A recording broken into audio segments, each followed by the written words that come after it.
Kanye West, Corey. If you ask me from the energy standpoint, Kanye West puts on the greatest Super Bowl performance of all time. Think of all time?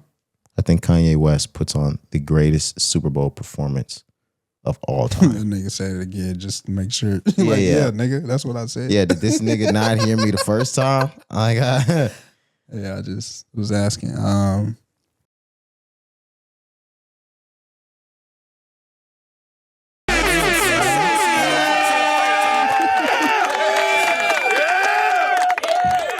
We back in the building, man. Episode 400, Rise and Grind Podcast. I'm Roderick. Man, I'm Jakari, man. That shit sound too wonderful, man. Yeah, man. Too wonderful, man. 400. 400, man. Yeah, man. Come on, You did man. 3. You got to give us one more for the 400. For the 400. How you feel, man? I feel great, brother. I feel joyous, man. You know what I'm saying? Just in a great mood. It's been a great week, and we here in the studio back to back to back to back. You know what I'm saying? Absolutely. Here for 400, brother. I feel great. How you feeling? I feel amazing, man. I feel like the vibes during pre-production was great. Yep. Played tracks, talked over whatever. But I feel like that YG right there, even though we had already played it, he was putting a battery in my back during the intro, man. Okay. But shout out YG. I feel good. Like you said, we back to back to back to back, Thursday to Monday to Thursday to Monday to Thursday, you know. And it feels good to be able to deliver this to the listeners, the viewership, fans. It feels good to be here 400 episodes in, Corey.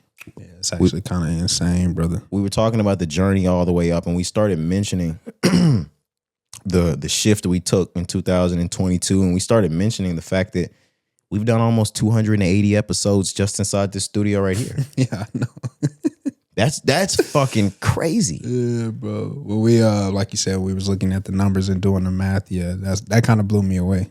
Yeah, that we've done almost 300 episodes just in here. Yeah, and then if you picked up a little bit before this on the pod, you can remember the almost dining room, living room type of setup that we had. That we had in maybe 2020, 2021, those eras. Yeah, definitely the whole year of 21, the end of 20. Yeah.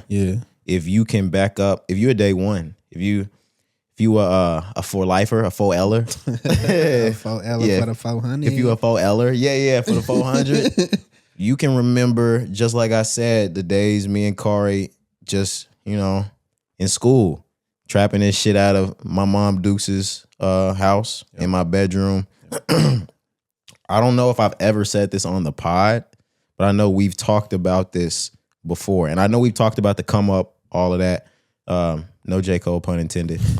But if you guys can rewind to our earlier pods, because they're on YouTube, we had our microphones set up to dinner eating trays, Corey. Yeah, bro. We were podding off of eating trays. and real shit, my mother worked from home or still works from home.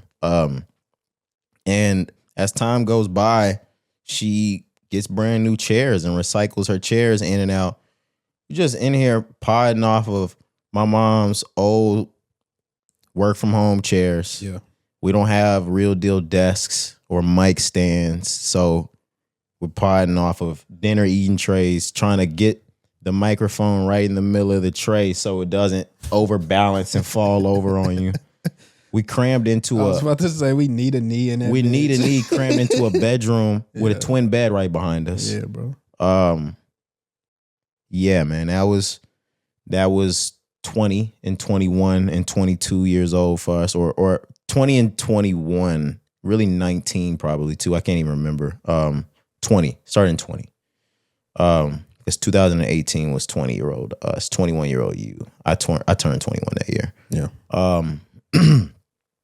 In 2019, we were still in Mom Duke's house. 2020 was the hiatus. We came back after the pandemic, just like I said in the intro. We was weathering every single storm. Yeah, man. About a 9-month hiatus, I think. Yeah, man. Looking back, I wish we would have never done that. Same, brother. Looking back, I think about that all the time, but it is what it is. Watching what the pandemic did, like while we threw parties and shit. And the fact that, once we came back, it's not like we didn't have the environment or room for the studio. We set up in the crib where we already were. Yeah. It's not like we had to move out and go find a studio. Nigga, the studio was at home. Yeah. And yeah, we just didn't do it. But yeah, I do think about that. Sometimes I don't dwell on it. But yeah, I do wish, we would have at least got it ramping maybe even a little bit earlier. But everything happens for a reason, because even the way that we brought it back when we made the comeback, I think it was all organic and happened the way it was supposed to happen. From the photo shoots to ramping the shit back up, I think it all had to happen that way. You know what I'm saying? Yeah. But of course, I mean, we would have been, nigga, that's 9 months. That's hella episodes that we would have put in, hella work. You know what I'm saying? But it's all good. Yeah, it just it was a wild time. Niggas weren't focused. Yeah, absolutely. We weren't focused at all. But we come back 2020 strong. We're all through 2021 strong. I think the love of the game kind of came in 2021. Yeah. To being honest. Yeah. We started diving way deeper into topics. We started introing. We started using our songs, like Song of the Week became like a bigger thing. Yeah, if I can think about it, like 2021 started getting really creative with the logos we were posting. Like every episode might have been a different photo behind it rather than just the logo. Right. Started getting really intricate with the shit. Yep. 2022, shout out Chef Hoppy. We were a 3-man pod before, but we tackled that shit, went to a 2-man pod. Yeah. We knew we was gonna have to, I've said this before, knew we was gonna have to make up for a 3rd man being gone. And I think we hit the ground sprint like Usain Bolt. Real shit. Yeah, man. We had a plan. We mapped it all out, and I think we executed to the fullest. Yeah. Definitely long nights, long planning, and like I said, just really like mapping it out. And yeah, man. Long nights. Long nights. Definitely, bro. Long nights. Lots of blood, sweat, and tears went into that. Yeah, yeah. The 1 a.m.s, the 2 a.m.s, the 2:30 a.m.s. Nah, we went late. Yeah, man. Lost episodes and shit, Oh my gosh. No. Like y'all don't know how hard it is to take a perfect podcast and the audio gets distorted. And then you have to sit here and deliver another podcast full of organic emotions that you've already delivered. Same script. Same, man, you catch yourself saying the same shit. It seems to be fun. Like, you fuck around and purposely say the same joke. Like, nigga laugh. Nigga, you supposed to laugh that was here. your fucking cue, nigga. Yeah, for sure, bro. For sure. That's hilarious. Editing those videos took so long for Cari. Editing that audio or the posts, the social media stuff. It wasn't always as easy as today's automated world is, AI, all of the equipment that we have to be able to get stuff up in a snap of a finger. Right. We spent long nights and days on it. Yeah, man. 2023, just kept pushing on it. 2024, pushing on it. But I feel like 2020, same for 2025, but 2026 is going to be a different one. Yeah, man, I'm feeling the energy, just like you said before we started for this year. And we've talked about it with the guys and just everything, but just me in general, you in general, like, this is one of those years where you got to put your foot on the gas, man, and you got to keep moving forward. You got to keep pushing. So I was telling you in pre-production, like, every day I'm trying to think of something, a new idea, a new concept, something to just push the brand. I've been talking about physical media all year. Like, that's really just something that I'm so serious about, like, just creating and getting shit that's tangible, making shit that's tangible that people can, cling to and love and support, bro. Like, that's really all I'm trying to do this year, man. And one thing you didn't mention in 21, kind of just maybe forgot about it, that we started or introduced as well, was making playlists.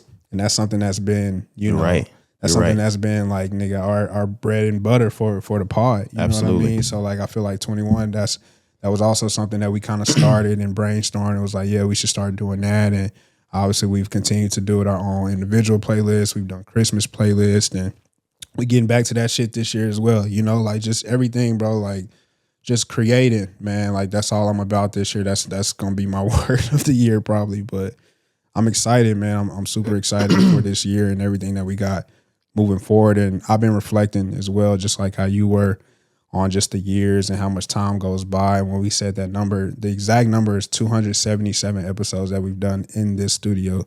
Yikes. And that's just insane, bro. Like that is crazy to even think that's possible, you know? And we took the little break, the hiatus, like you said, in 2020, obviously due to the pandemic, but niggas just wasn't mentally locked in and focused. But man, like, just to think about it now, like niggas still didn't quit. You know what I mean? Like no way. 9 months went by and we could have gave it all up, nigga. We still had the equipment. Shout out to you. I mean, you know, early on, it was really just you producing and like making this shit happen, bro. So if anything, like, yeah, I mean, shout out to me, shout out to Hop, of course, and all the foundation, all the bros, everybody support, all the first day listeners, last day listeners. Shout out to you too. So, you know what I'm saying? But like, nigga, give yourself some love, bro. Like you had.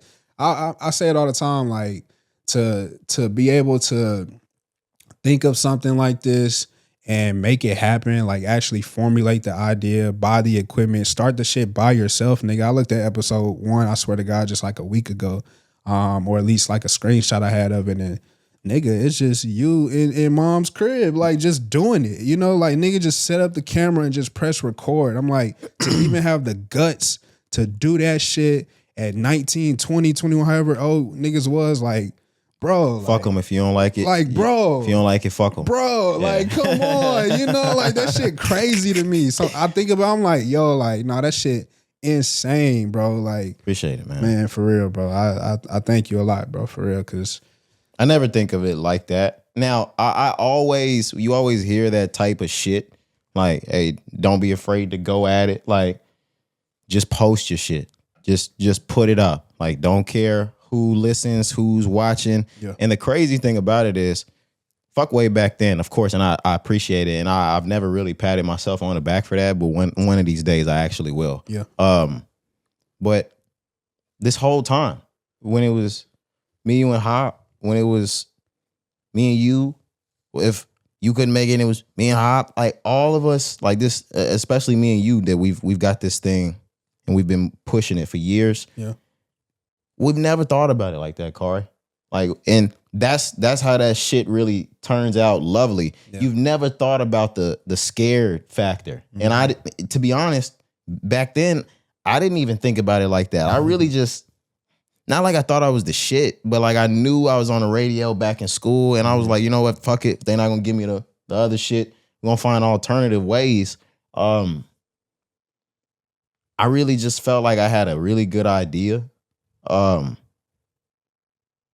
to be completely honest, in a time like that, I wasn't listening to other podcasts. I hope one day when this shit finally goes big on big, niggas don't think that we got this model from other podders. Like, I know Rory and Maul and Joe were doing it, but I swear on my life, when this shit started, I did not even listen to that stuff. Like, I was not listening to that. It took me a little bit after to finally get into seeing like, oh, that's what podcasts do. Oh, I fuck with that. But all of us were really just going, just doing it, not thinking about what's to come out of it, not thinking about like who's watching, who's gonna turn a side eye. Like, Facts. Fuck them. I feel like that's kind of why it's been easy to keep going. Obviously, as you grow older, you understanding more of the business, things like that. You see what's possible. But for me specifically, absolutely, early on, there was no thought about who's watching or who's going to say this or who cares. Like, I'm just in this hole with my niggas. We going. And we just doing what we would do normally. We going. And the thing is, I think as we grew up, we all knew that we were at some capacity musically inclined. Yeah, I know what good music sounds like, what good beats sound like, and we've followed music since we were kids. That's something that not everybody does. We clinged to it. Mm-hmm. So I've got all this history. I know what the fuck I'm talking about. You know what the fuck we're talking about. What the fuck do we have to be afraid about? And the niggas listening, They respect it. They respect it, and honestly, they don't. This is like my 6th time saying it. Fuck them. For real, like Real shit, bro. We've talked so many times on the pod or by ourselves. Like I've seen people that were our friends that you would think that were close. That I remember when shit got shaky, they stopped listening to the pod. They unfollowed the pod. All nigga, fuck them, fuck them. Yeah, I'm not even gonna say all their names. I haven't told Cari all of their names forever. He might still be friends with. Hey, fuck y'all niggas. Fuck them niggas. I remember you niggas. But yeah, making it here, making it to 400, man. It's a blessing. It's a blessing to be doing it with you. Be doing it with my very best friend in the world. Yeah. I wouldn't have the shit another way, man. Facts, brother. Facts, man. There's a quote that I just been thinking of as we're talking, and it kind of just been on my mind all week, knowing that 400 was coming up. But Andre 3000, I think last year, like the Rock and Roll Hall of Fame or something like that. But he said like great things start in little rooms or something like that. And as we were talking just now, you brought up the story at Mom's crib and all the different locations. And I'm just like, yeah, bro, like that shit resonating with me right now. Like great things start in small ass rooms, nigga. You know what I'm saying? Great ideas start in small rooms, bro. So absolutely. Man. Just thinking about the images, and I'm not trying to just paint this broke ass picture for everybody. Right. At this point, me and Cari have the same mic stands, and we have the same cables, and we have the same microphones, and we have the same headphones. Yeah. All that. There might be a nigga over here working with a wireless set back then. There might be a nigga over here working with one with a cord that's keeping him within 5 feet of the actual like interface. The interface was shitty back then. It held us. On God, I used to bring my own headphones. Yeah. When I first started early on, I remember I had these Beats. I used to bring them bitches. Man, just the shit that held us back then. I'm thinking about that first audio interface. That shit was so legit at the time, though. Absolutely. But like thinking now, like boy, that shit ass. Yeah, it's ass. Compared to shit now, but that was all the nigga had in it, bro. Like you said, like it got it done. It held us, like done, Jesus. Bro. It kept us. Oh, God, it kept us, man. Oh God, bro. And like that's something that, of course, we wouldn't be potting in these instances, but like that's our underground bunker. Like if we need something trusty dusty and our interface ain't working, like that is our ground zero underground bunker interface. Like this shit, if need be, it'll get the job done. Yeah, we still got it. Yeah, it didn't go in the trash, ladies and gentlemen. It's still here in this studio as we speak. Yeah, for sure. Yeah, like it's here. Smithsonian type shit up in here, bro. But yeah, like you said, it's a blessing, man. Niggas is grateful for sure. And yeah, thinking about that, like now niggas looking around in the studio and it's $1,000 worth of equipment in this bitch. None of this shit I take for granted. Yeah, you know real talk. Like this is a robbable place. yeah. This is dead ass though, bro. Yeah, like, this place is extremely robbable. Hey, facts, nigga. Don't try it. It's don't not. Fucking try yeah, nigga. It ain't that type of robbable. Nah, nigga. Don't fucking try it because a nigga is not lacking. I promise. No. This is not. It's not that type of robbable. Nah, it's nigga. Valuable. Yeah. Let me change the words. It's valuable. It ain't robbable, nigga. This shit not green over here. Fuck no, nigga. Yeah, ain't shit sweet. This shit sour, nigga. I'ma know you here before you even get to the front door, nigga. Yeah, for sure. In my life. And just so y'all know, all that shit is his shit, not mine. That's crazy. Oh man, that's hilarious. Yeah, I gotta tell them because my dog not gonna bite him. that nice ass nigga, he gonna let them niggas in. Hey, shout out to bro. Yeah, shout out to Bodie, man. Yeah, bro. That's funny. Yeah, I had to let them niggas know where the shit was at. They come over here, nigga. Shit is green, nigga. Shit sweet as fuck over here. He gonna let you in. Yeah, man. I'm crying. But you ready to actually get into some of this pod stuff, or you got more? Nah, bro. I'm good. Yeah, man. But to end it, 400 episodes, man. Y'all got another 400 waiting on you. On my life. Not yet, and I'm not bullshitting. Yeah, on my life, man. But love it. Let's go ahead and get into it, man. All right. We don't have a whole lot in here, but let's talk the current rotation of music for you, Cari. What's in your Serato right now? Man, obviously I'm playing the Fall Off, ladies and gentlemen. Yeah, absolutely. Still playing that every day, right? It's only been a week. You full listening it every day? The last 2 days, no, I haven't. Okay. But from Thursday night, Friday to maybe Monday, Tuesday, I was.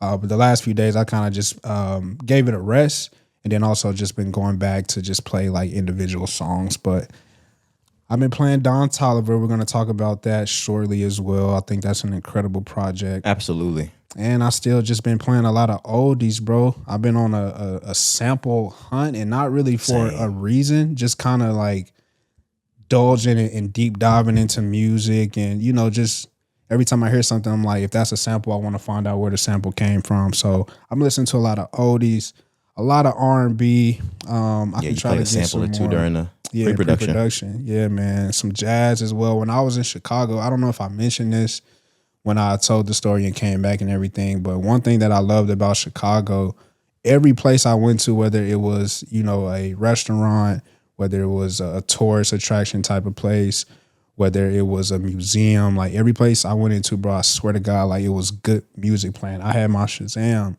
out everywhere I went, and it was typically jazz that was being played. Very old school Black City. Yeah, of course. I mean, yeah. So jazz is just amazing there. But from the Ubers, nigga, to the game, to a restaurant. So, man, just a lot. But can I say something before you? Yeah, go ahead. That I've heard that a lot, and from what I've heard is Chicago is one of, like Oakland and a different, like a couple of places in New York. Yeah, one of the places that really, really has generations of cornerstone African American businesses to where you're gonna hear and feel and see every bit of the culture. Like the same way you think about Jewish people or Asian people, you're gonna turn every block in Georgia, in Atlanta, and see Black owned businesses that have been owned for 40 or 50 or 60 years. Yep. And that's how certain places in Chicago are as well. And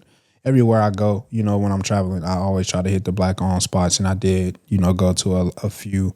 So yeah, that definitely is true. I definitely can say from my one time being there that I felt it, bro. Like the presence was crazy. Anywhere you went into, jazz music was being played, and if it's not strictly jazz, it's just good fucking music. Like it was insane to me being from here where we are. Like you don't always hear the best music when you go into certain places. That's just keep it real. You know what I'm saying? Not to say that our music is terrible. You hear soundtrack music going in places. More than likely. Yeah. You know what I'm saying? Target music and shit. You know what I'm saying? Yeah. Nah, bro. Out there, that shit was so like soulful. It was crazy. But yeah, that's kind of what's been in my rotation, man. A lot of all over the place. A lot of jazz, a lot of R&B, a lot of rap, of course. But what you been playing, my brother? To be completely honest, I've been sifting through a lot of different music. Soul. I'm not gonna get into the nitty gritty of all of those parts, but soul music, indie, alternative. Just trying to find some inspiration, man. But actual music that's been released recently that I'm playing heavily, Drama in the Game. I'm playing that shit heavy. Like if you haven't heard the Gangsta Grills mixtape out right now with the Game, there's actually two parts. There's one, it's EMNT, and there's a deluxe to it. just an amazing project. You get to hear the Game really slow his beats down a lot. Not even stuff that you would generally expect from Drama. The shit's lovely. Octane, I'm definitely playing Octane. Don Toliver, you already said that album is nigga, that shit amazing. Is incredible, bro. My God. I don't want to say it, and people think that there's a slight when I say this. Even with everything that's out right now, I think Don Toliver has the best album in the world out right now. I think Don Toliver, without a doubt, has the best album in the world out. He's not rapping the best, of course. J. Cole is the best rapper out right now. But I think whole album, Don Toliver's shit is just insane. I said this to you in the last pre-production. Mm-hmm. Don Toliver, man, you just have to appreciate when niggas are at their height, in their prime, and you're playing 17 to 20 tracks and every single one sounds insane. Yeah. Like I'm gonna keep putting it where Cole is, but I'm not talking about the fall off. But like, if you can remember Sideline Story and Born Sinner and 2014 Forest Hills Drive, and you turning to each song, and every single song is like it's a fucking banging hit. It's like an experience. Don Toliver's been doing it time and time and time again, and it's not something that we should just be passing by without saying that shit. Yeah, bro. He doesn't pop his shit enough to be like commercially one of the biggest superstars in the world, and that's why it might not be felt as much. Don Toliver is making the best music in hip hop R&B right now. The fucking best. His beats are shit that are out of this fucking world. His voice, amazing. That's a no skip album for me. Yeah, his we talk about certain people, certain guys or artists, whatever, who can use their voice as an instrument. He's special, man. Bro. He's Don special. Toliver is an instrument. Yes. Yes. Like dead ass. And I think if we're being honest, Cari, if we compare him to the other people we've called an instrument, he might be the best. Might be the best, huh? He might be the best. I'm looking back. It's only a select few. Yeah, and there's really only two big ones. Him and another guy, Cari. We cling to the other guy because we grew up on it. It's our heart and our soul. I think Don Toliver is easily a better artist than Kid Cudi. Easy, Cari. Tell me when Cudi did this album for album for album for album. Yeah, I mean I've said it. I'm not gonna answer that question. I'm gonna dance around it real quick. But no, when we talked about Don Toliver, I did mention how with each project he's gotten better and the consistency has been there. He's rising to a different level each time and almost recreating himself. Exactly. And back to your question, to compare Kid Cudi, I love Kid Cudi, love the early on consistency, but there were times where he fell off. After Man on the Moon 2, I think it took a dip. Exactly. And so that's where Don Toliver is right now, where we have not seen him take a dip. There hasn't been a fall. Not even close. No pun intended once again. But yeah, bro, he's getting so much better with each project. It's crazy not to talk about it and not to mention it. He's just a like monster. You were saying. Yeah. It would be remiss for us to. Yeah, I love that. We the Rise and Ground podcast loves the word remiss. The day ones know it, nigga. We'd be remiss if we didn't say that shit. But like I said, like you just said, to have an artist in the game that's doing what he's doing right now, and we don't stop and have this exact conversation. We can't just have his album come out and we give him an A+ and go to fuck on. Yeah, no. And I said that as well. Like I know we rambling here, but it's fine. But yeah, we good. I said that also when the album came out. Like we will not forget about Don Toliver just because he dropped in January. We will not forget this album in December, bro. It's incredible. Yes. Cari, how the fuck is it better than his last album, nigga? Remember what he said when he was rolling out? He said this is best shit. Said this is best shit. Yeah. Starting to believe him now, huh? Yeah. Yeah. At first I was questioning. I'm like, nah, ain't no way. Can't be. He got the ear. He got the ear, the sound. He's got it. Yeah. He's got it. Sure. And the last album, of course, guys, who would I be if I wasn't listening to the Fall Off nonstop? Yeah. At this moment, even though I am playing the other two and they're getting a lot of my attention, right now, J. Cole has pretty much all my attention. I've probably played that album 10 times, like easily through at this point. Easily. I actually got to the point where I was going back in my Apple Music, like the songs that I've played, and I can go all the way back to the top of my history, and it's J. Cole. Like hundreds back through, it's Cole. That's crazy. There's other shit peppered in there, of course, but the top of my history is starting with J. Cole, and that was from Friday. Yeah. Yeah, I really, really, really love that album. I've gotten to play it back, and I feel after a few more listens, I feel like that album is aligning a little bit more with the fall off theory, the fall off concept. For me. Yeah. Good, man. Good. Because I played the last episode back as well and kind of just listened to some things that we had to say. And Did I rip Cole a new one? I ain't mean to. No, not even that. I was just gonna say, like, when we were talking, I just wanted to, you know, really be pure and get my thoughts off. I wanted you to be pure and get your thoughts off. So I was hearing what you were saying in the moment, but I really wasn't. So I played it back and I was like, yeah, bro, it's just some shit I just don't agree with, bro. I was just like, it was a lot of shit you saying. I was like, nah, I'm just not, I can't feel it. I can't feel it. And I started to remember I was off of social media. And I got back on social media and I dibble-dabbed just a little bit. I didn't go deep into shit. I'm back. So I was still like, nah, bro, I want all my thoughts to be my thoughts and shit. But yeah, like I was, and it's nothing crazy. It was just like some things I was like, nah, bro, I don't agree with that. Like, I was just like, nah, like some beats you said you didn't like. I was like, I love those. Some sequencing. I played it back. Some beats I like a little bit better. I still don't like the sequencing. I was like, bro, let me see if there's really something off with the sequencing. I was like, nah, I can't see it. But I mean, again, that's your thoughts, it's your opinions. Nothing wrong with that. I've seen other people's thoughts and opinions. And one person, which is crazy, you brought up The Game. Did you see The Game do a whole fucking review of the album? I saw that. He had that was crazy. Less than 24 hours after the album was done, he had a full review. And like I have some thoughts about it. I love The Game. Yeah. I still think he's the best rapper out of Compton, Corey. Okay.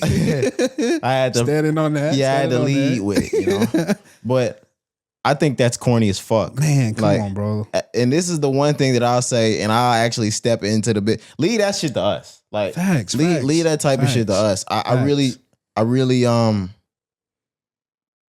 I think it's weird when rappers do it. Now I kind of feel how old heads feel about Joe Budden turning into a podcast. They're like, nigga, you a rapper. Now you sitting here. Now you critiquing rappers. Critiquing my shit. Like, and you can't do that with Joe anymore because he's full-fledged into that. Facts. But like now I can kind of sit there like if Game Wing got a podcast and started doing that shit, I wouldn't listen to it. Yeah, and this is why. Now, Joe obviously early on, you know, had the naysayers here and there. He's obviously grown into a mogul in his own right when it comes to podcasts and things like that, right? So I'm going to knock him out the picture.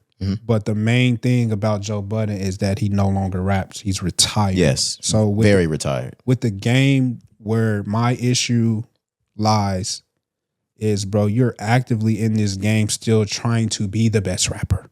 And you're critiquing who may be the best rapper. I just didn't like that. But he has every right because, I mean, the guy is a fucking legend in his own right. So I'm not critiquing saying like, nigga, you don't know shit about rap. You can't say shit about rap. It's not that. If anybody should be making a review, it should be him type shit, bro, honestly. but like, it's still corny. Nigga, you are actively rapping, just had an album come out a few weeks ago, and you critiquing this album like full blown. Nigga gave a whole essay about every song. I was like, yo, this shit is crazy. From the view of the fan, from the view of the, I think it was like from the view of the rap game, from the view of the fans, from the view of the streets. It was shit. Crazy. I was like, this nigga made 3 different reviews. Yeah, that shit was insane to me. Like I had to stop reading it. Like I was like, what the fuck is this? I didn't read this until after we got back on social media type shit. You know, he said he didn't like the sequencing. I know. I did see that. And a rap mogul agrees with Roderick. He did say that's all I needed. Up, nigga. I did see it, yeah. Which made me think like, this nigga, he must have seen this shit before he came to the pod. I swear I did not see that. But yeah, I did see that. And that's was another reason why I was like, all right, let me go back and press play and see if I'm tripping. But again, I still don't agree. But he did Look at him arguing with goats. Facts. He did say it was some songs that he would have, you know, had in different places or maybe not even had on the project like you said as well. So I did find that interesting when I saw that. But again, for me, bro, when it comes to The Game, it just struck me as weird because it says 2 things, right? One, again, you being actively still in the game, trying to rap. I think that's crazy, corny, weird, whatever. But it also says something about J. Cole to me, in my opinion, as well, because nigga, did you critique any other album that come out like this? Did Kendrick get a review? Does Drake get a review? You know, so he like, was scared to review Kendrick's album. Yeah, of course. But to me, it says like J. Cole is still the bar. You know what I mean? Like the level is still there because nigga, you took time out of your day. This nigga said he was on a jog In some songs, he was like, yeah, I was jogging playing this one. I actually had to stop and play it back because I ran into Elliott Wilson. I'm like, bro, this nigga is giving a full-blown essay on this review. It was crazy to me to see that shit, bro. Yeah, I'm not a fan of it. Yeah, nah, bro. If you're gonna do that shit like you said, bro, like you don't need to rap. You need to retire and become a potter. Yeah, if that's what you're gonna do. It's just corny. If we're gonna talk on the music, be the one to talk on the music. Yeah. I do want to invite one more thing, and it may be just a bit early to have the conversation. But when I did arrive back on the Twitter space to check the temperature, yep, they already got a head, Kari. And I would like to know where you're placing these. I think I already have a placement as of right now, but it did make me go back to a certain song, which is why did I go back and decide to use that as my song of the week? No, I have a different song of the week, but the first one I played ran me back to Scorpion. So because I had After Dark during pre-production, I was playing that. Yeah. The argument on social media now, or the big question is, at this point, we have a double album from everyone in the big three. Rank the double albums. Mr. Morale and the Big Steppers, The Fall Off, Scorpion. I went back to look at Scorpion because you know how much I fucking hate Scorpion. And you realize how great of a project it is. Thank you. I wouldn't say it's just. All right now. Hold on. I wouldn't say it's just amazing, but for let's see, 25 songs, you got Nonstop. You got God's Plan, I'm Upset, Mob Ties, Sandra's Rose. You got a Jay-Z verse, and that's another reason why I know Jay and Cole beefed out. Let that shit go, bro. Jay gave this nigga a verse on Scorpion. This is 2018. And a verse on Certified Lover Boy. This nigga ain't had shit since Mr. Nice Watch, Corey. Like, no, I'm not doing it. Oh, man. But then you got Summer Games, Jaded, Nice for What, Finesse, Ratchet, Happy Birthday, Blue Tint, In My Feelings, a Michael Jackson feature with actual vocals. Yeah. After Dark, March 14, Final Fantasy. Yeah. Yeah, man. That's a nice little tape. Yeah, it is. Nice little tape. I ain't gonna lie. Let's go to Mr. Morale really quick. See, and the crazy thing is, this is not this is not hit studded, Mr. Morale and the Big Steppers. Yeah, and it's funny because, man, I remember enjoying the hell out of this project, and I remember you always being hella critical of this project for some reason. I was like, bro, why? Out of all three of these, Mr. Morale and the Big Steppers is my favorite album. Really? Yeah. Bro, what the fuck is going on? Yeah. Okay. Yeah, times have changed, right? Right? I'm like, what? That was 4 years ago. You fucking hate this project. 4 years ago. It was 4 years We Cry Together, nigga. You hated that shit, bro. Like, yeah. You loved Savior. I remember that. That was your shit. Yeah, Cry Together. Well, which one was the one that I said was just a J. Cole song? Count Me Out. Oh, I knew J. Cole and wrote that shit. How long when it count me? I was like, nigga. I was like, Cole wrote that shit for sure, nigga. So it makes sense. But no, looking back on it, N95, Die Hard, Rich and Rich Spirit, We Cry Together, Purple Hearts, Silent Hill, yeah, bro, we call Savior, that. Auntie's Diary was the story, Mother Eye Sober. Mm-hmm. Yeah. This is, out of those three, Mr. Morale and the Big Steppers, I can't lie, is my favorite one. Okay. As of right now, of course, Cole just came out, and we've got a lot more listens. Right, exactly. A lot more growing to do with that one. But yeah, I'm actually happy to hear that from you, because you were so critical of this project. Not when it first came out, but just as time went on, like you started to, I wouldn't say just dislike it, but you had things to say that kind of struck me. I was like, damn, like, because I felt so differently about it. And you were like, nah, that's one of his worst projects, but he was like, just not holding up to his other ones. I was like, damn, you really feel like that? I was just about to say, because at the time, and I still have to kind of reassess how I feel, I felt like Kendrick, along with Kanye West, who has already smut his fucking discography, with everything from Jesus is King to now, well, outside of Donda, I feel like he just smutted his fucking discography that I viewed as flawless. Okay. Everything from Dropout all the way up to Life of Pablo, flawless. You look at like a nigga like Don Toliver is somebody that's still holding on to a discography that's flawless.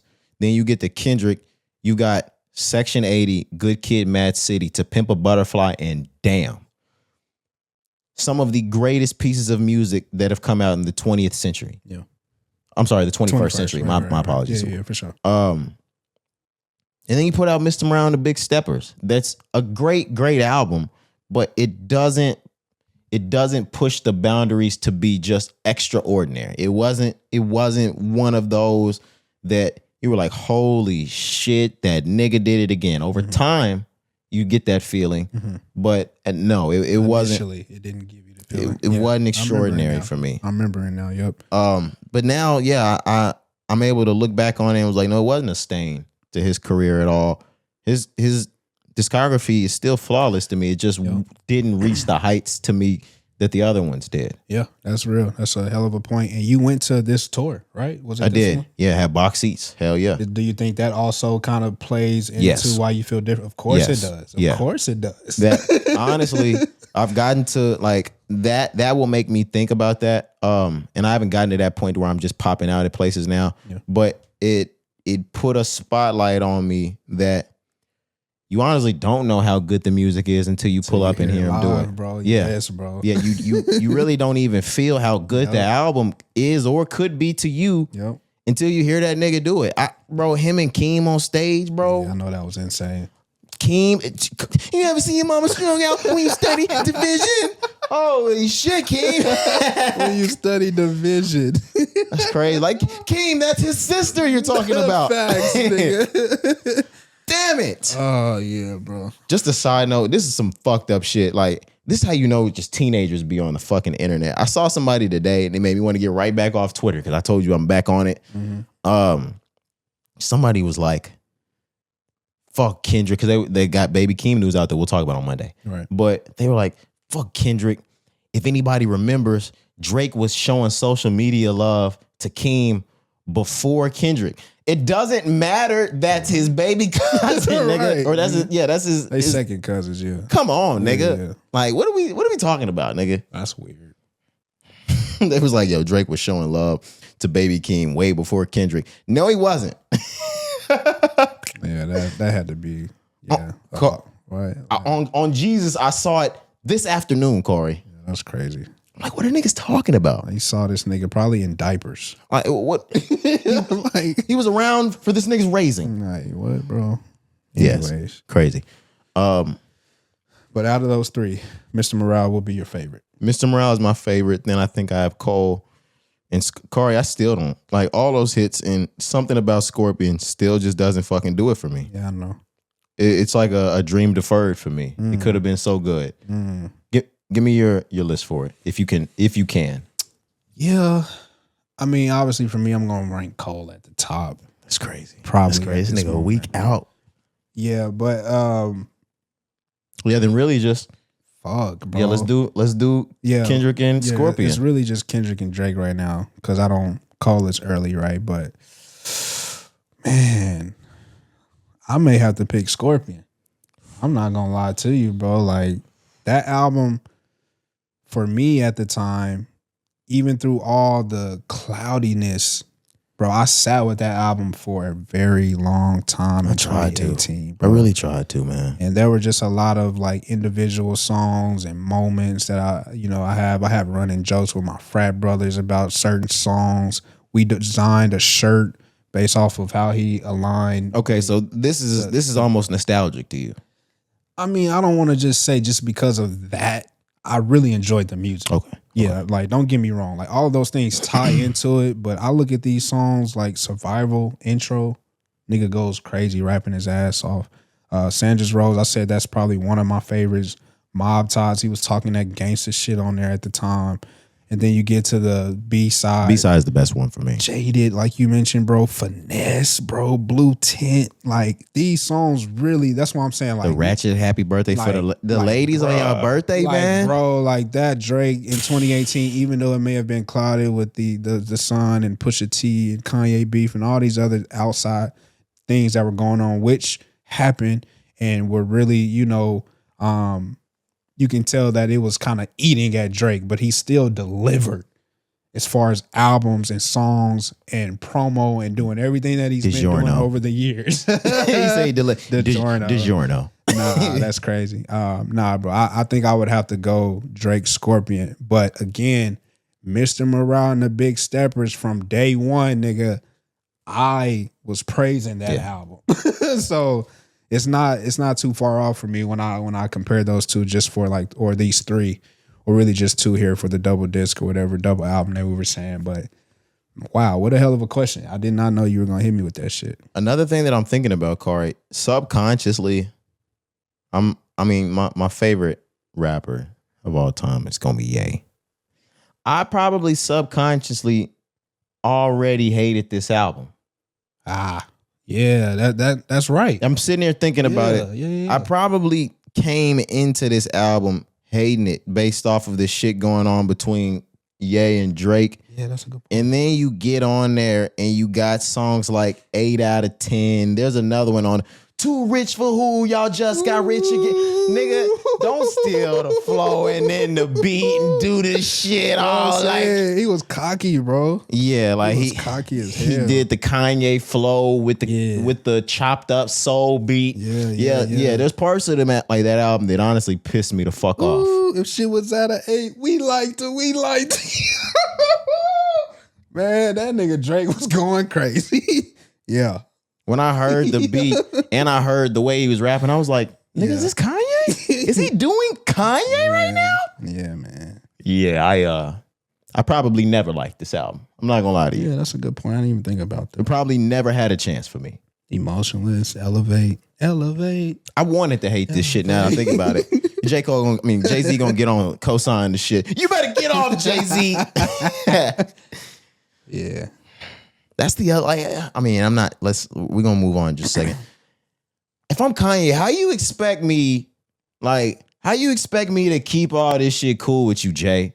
I can't. You keep getting on this nigga album. He was on Certified Lover Boy when Donda going head to head with this bitch. True. No, them little niggas retarded. I mean, really. What did he say? He said what you said. He said, I mean, really? Yeah. Holy shit. Or something like that. He said, no, like really. Like really. Yeah. Insane, bro. They gonna try to blame it on Harley. No. The worst part about that after, and I promise we're gonna move on, guys. You're fine. The worst part about it was seeing Beyonce do that tour right after. Hey, why did they bring her out, Cari? Hey, man, it's not my business. let them do them. There were 30,000 niggas in the crowd. Cari, I promise you, her daughter waved at all 30,000 of them individually, nigga. All right. Yeah. Anyways. All right. My fault. Nah, it's fine, bro. You done? We never get in that Jay-Z interview. Chill. We never get in that Jay interview. Yeah, it's all good. Yeah, let's move on, Carl. Let's go into music. Alrighty, man. So let's start again. We were just talking about Don Toliver. We gave the praise that was deserved for the album. Absolutely. But let's talk about his first week numbers and him going number 1. Yeah. For the first time in his career. Yeah.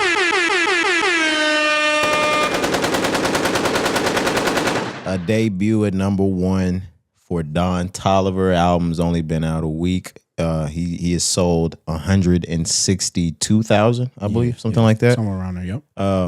Not a little boy number. These are big boy numbers we're talking about. He's putting up blue chip numbers. Facts. Yeah, and he's sitting at the number 1 album in the world Unfortunately, there's bad timing, so I know he won't be the #1 album in the world next week. Yeah.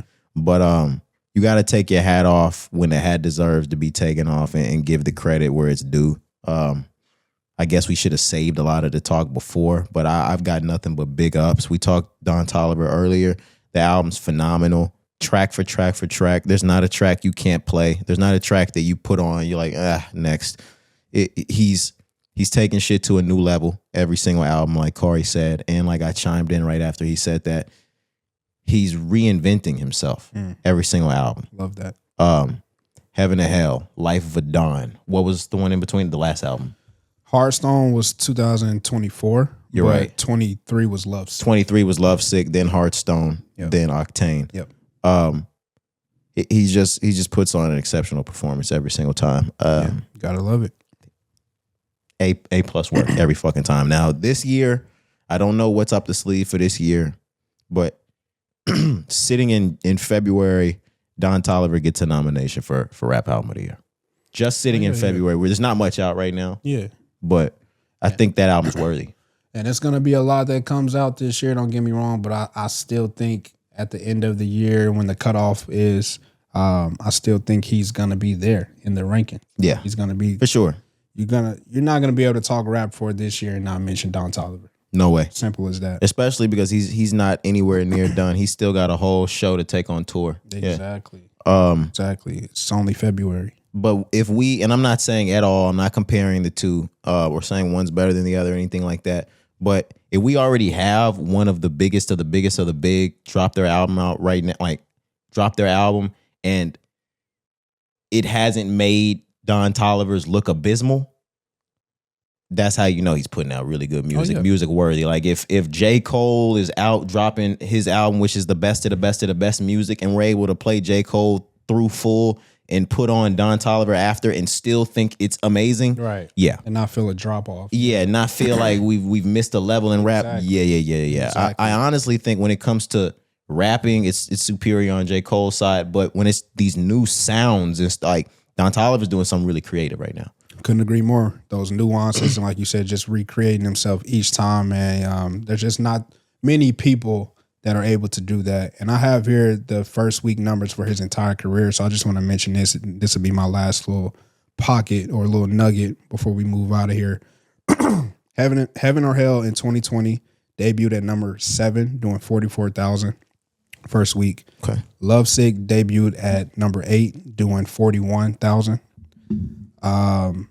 Life of a Don in 2021. I'm sorry, this was out of order. I apologize. But that debuted at number 2. So that was the closest that he got. 68,000. Hearthstone Psycho 2024 did 77,000, debuted at number 3. So just in 2024, he debuted at 77,000. And he jumps to 160 plus and debuts at number 1 just 2 years later in this economy. Yeah. So again, like in this economy is the good part. He's growing each single time, bro. That's amazing. I just had to point that out as I was as we were talking. I just pulled it up. I was like, yeah, that's insane. Well, he's growing at incredible rates. If we're talking about from Hearthstone Psycho to here, boy, yeah, that's different. That's a crazy ass jump. I don't know the percents, but that's between 50 and 100% his jump. Yeah, like, are we crazy right now? Absolutely. I've seen our analytics enough to know the percentage of jump this nigga's making. That might be a 100% jump, nigga. It's got to, bro. 100K. Yeah. Damn near. Yeah. Yeah, that's definitely 100 plus percentage wise.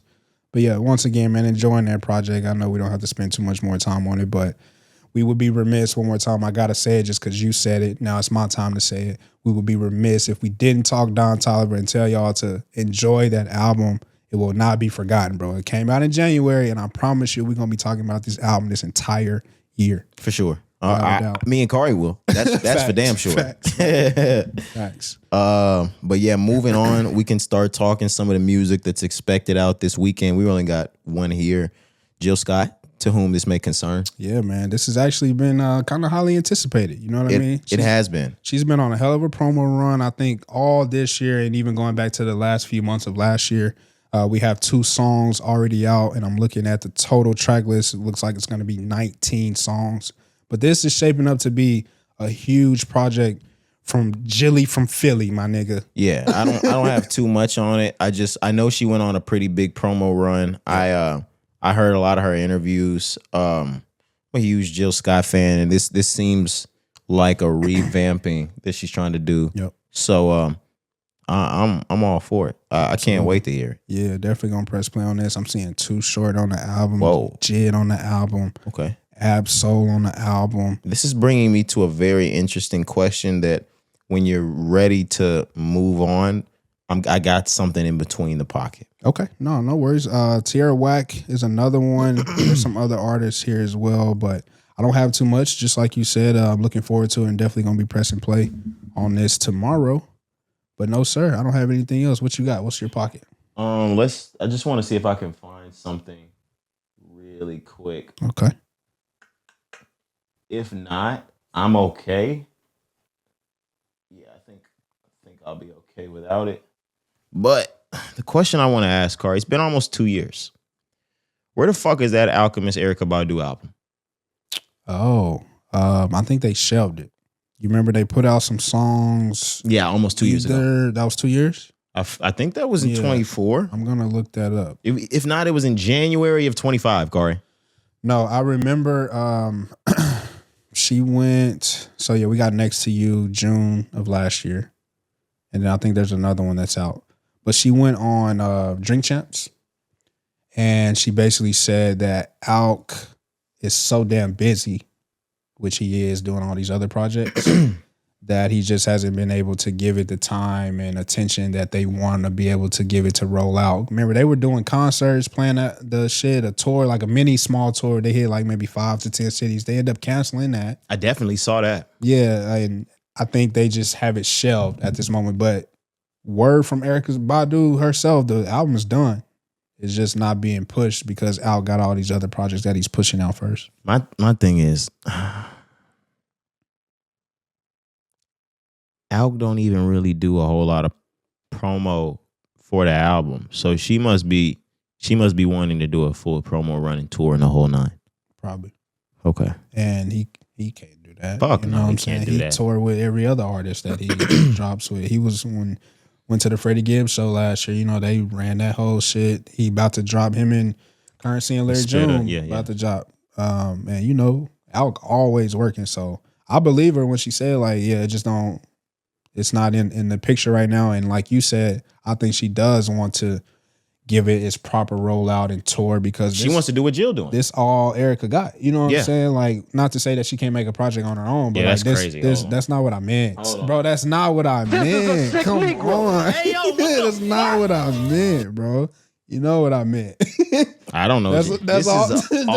No. Erykah got Erykah. Hell no.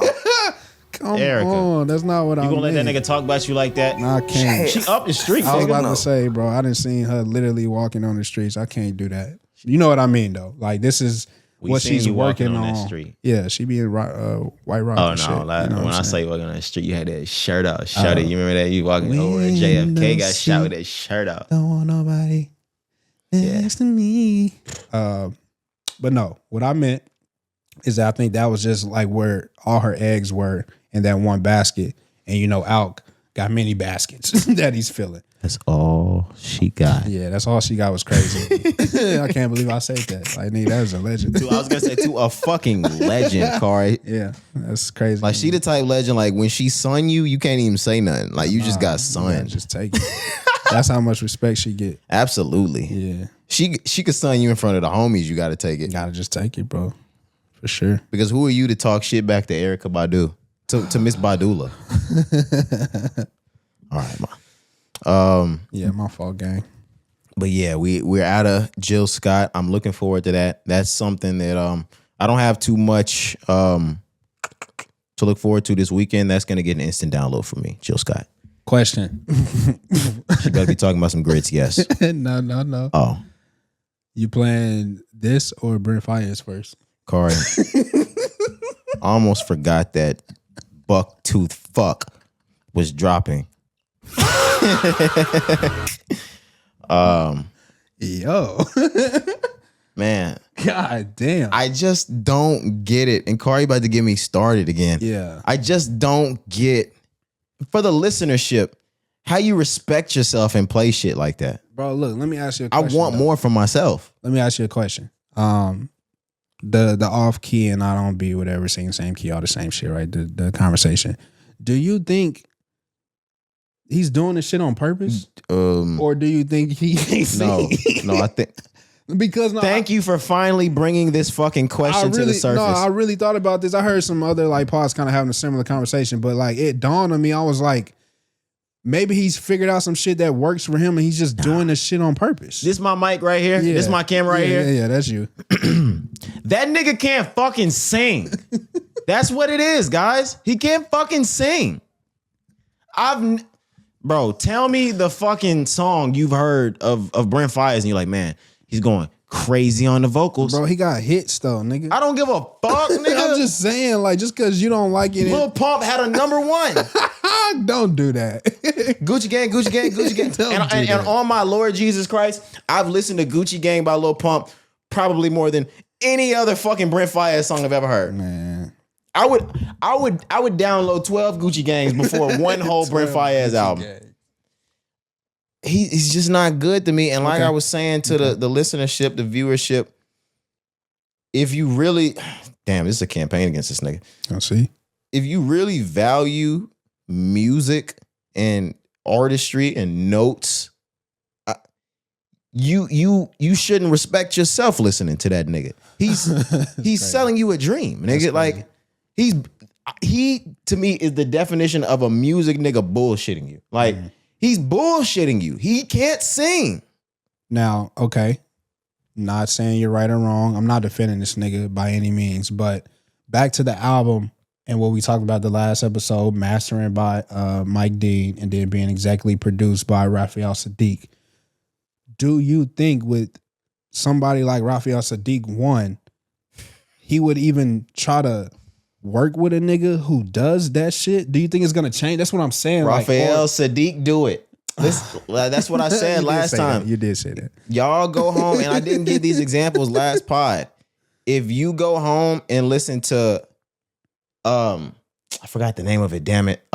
Just give me all your loving, girl. After all the rub. Yeah. And then you go home and listen to, do you know what today is? Or any Tony. It never ran. They're all in the same fucking key. He do that shit. That's why, nigga, he reached out to work with Brent Faiyaz. Brent Faiyaz didn't tap this nigga. He didn't tap him. Mike Dean is here to make sure this shit doesn't go out of hand. Oh my God, because them two niggas are in there just doing anything. You crazy. Mike Dean is not even fucking mastering. He's just pitch checking this whole shit. That's crazy. Now, what I do think Brent Faiyaz is really good at, he's a really, like, if he's doing the songwriting, he's a hell of a songwriter. Yeah, no doubt. The nigga got talent. No, Cari, it stops there. it ends. Man, he got talent, bro. I ain't the biggest fan, never been, but the nigga, it's talent on that side for sure. It may not be to the highest of levels, but the nigga has a fan base. And he gives his fan base exactly what they want every time. Now, back to your point, whether or not you feel that's right or whether or not you feel that it should be respected from a music head or a music enthusiast, that's just your opinion. But motherfuckers buy and listen to his shit. Do you know what else motherfuckers bought and listened to? What? Music by Playboi Carti. And that is a bunch of hullabaloo, nigga. It's fucking jargon. All right. It's bull. See, I'm not going for that shit, man. Okay, and that's how I know I'm gonna be one of those old men. It's like, man, turn that loud ass music off. Because we've gotten to 2025. Yeah. That shit that Cardi put out was bullshit. That shit, I spit on her face like. It's hard though. That shit be hard sometimes. I ain't gonna lie. Okay. That shit was all in our replay. Now, Leo got on our ass for that shit. At a certain part, that shit was a little hard. Like, on God, nigga, first quarter of the year, the cruise, Hop marriage, or Hop's wedding. Oh yeah, it was nigga, that shit was Cardi. slapping. Two-tone yet APZ. Nigga. Yeah. looking like Wheezy from like January to April. I swear to God, yeah. I mean, I was slapping that for sure. You still playing it? No, I haven't. But I not because I think it's trash. I just moved on. I might have moved on, but at a certain point, Corey, we always come back to our senses. Yeah, we do. Like, we do. Rich the Kid and Famous Dex ran through the fucking rap industry in 2016 and 17, Corey. If you play that shit back now, you're like, oh my God, this, this is honest to God, some of the worst shit I've ever heard. I know. I know.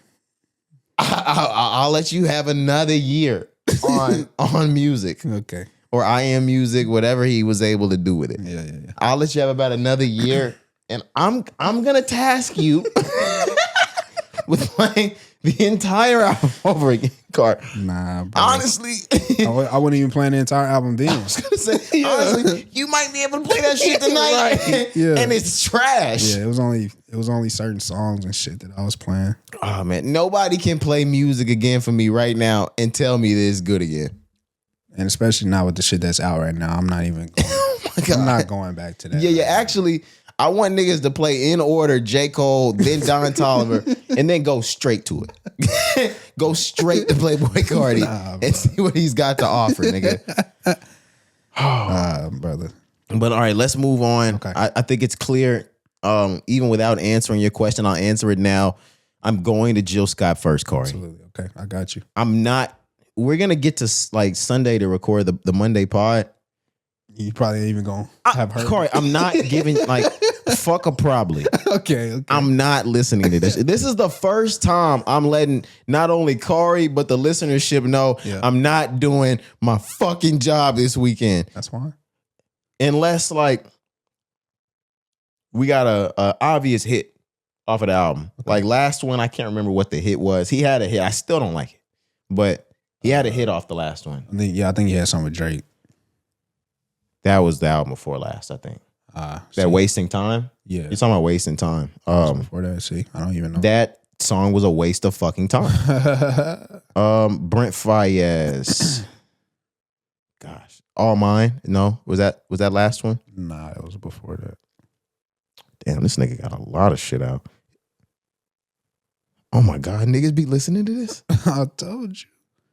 Yeah, I don't remember the one from the very last one. Okay, he might not have had one. I'm thinking of All Mine. Yeah, you're thinking of Wasteland. Hell yeah. Wasteland was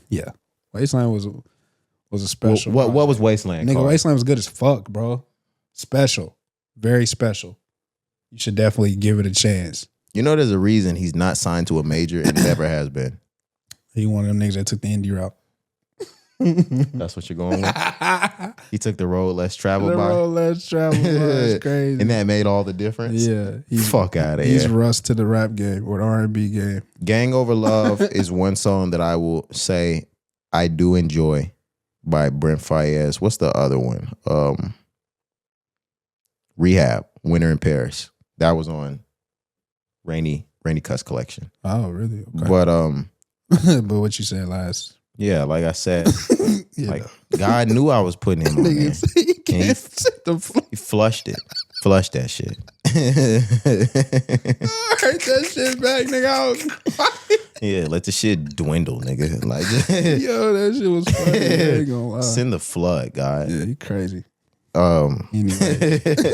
Yeah, Testament 1 type stuff. End it. Man. Yeah, moving on. I don't want to talk about the brother anymore. No, honestly, Kari, if you never brought that motherfucker up again, smooth sailing. I like to push your button sometimes, man. Yeah, he gonna be the type of nigga, like, I keep talking about it, like, once we go big on big, I'm getting pressed. Yeah, his niggas gonna think they can pull up on me. Hey, but shit, Rocky just pulled up on Joe. Brent would be a stupid motherfucker to get in this seat, nigga. Holy shit!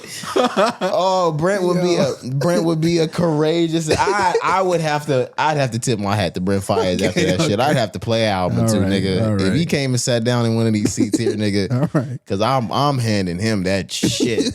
For sure that. Like, why you do that, nigga? For sure. As soon as you sit down, like, yeah, brother, why do you do that? You know, nigga. Nah, that's crazy.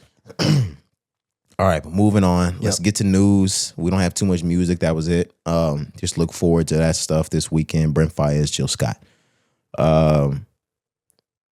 Going into news, staying music-ish. We talked Super Bowl. We talked Bad Bunny.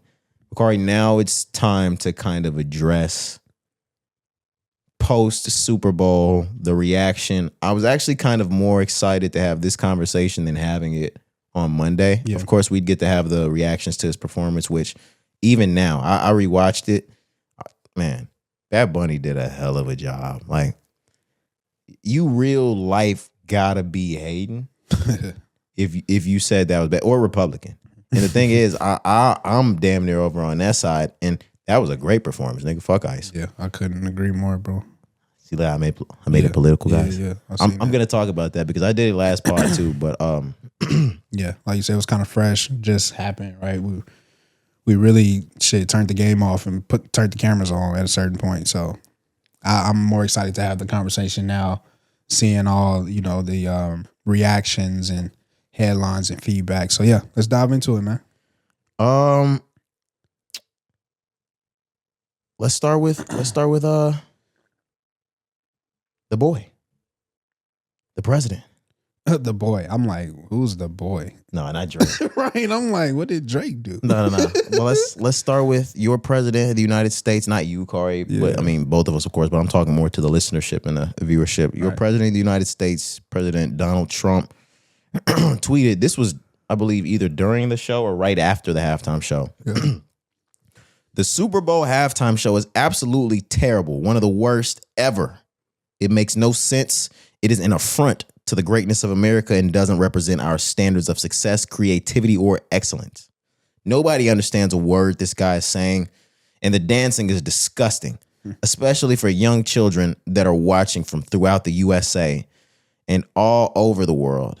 This show, quote unquote, is just a slap in the face to our country, which is setting new standards and records every day, including best stock market. Bro, hey. This nigga gotta find a way to boast in it. He kept going on about the economy, but what the fuck? I don't even have really much to say about that. This same comment, though, Kari, was kind of echoed throughout the news, Fox, TP USA. What was that? Is that what it was? They did that little alternate show. Yep. And the thing is, I fuck with some of the Kid Rock songs. Shout out Don Toliver that just flipped one of them on Kari's Song of the Week last week. Click the link down there at the bottom to get your Apple Music subscription and make sure you're listening to the same things that we're playing. Ooh. But I at this point, I just think Kid Rock is just a racist, smug, snarky motherfucker.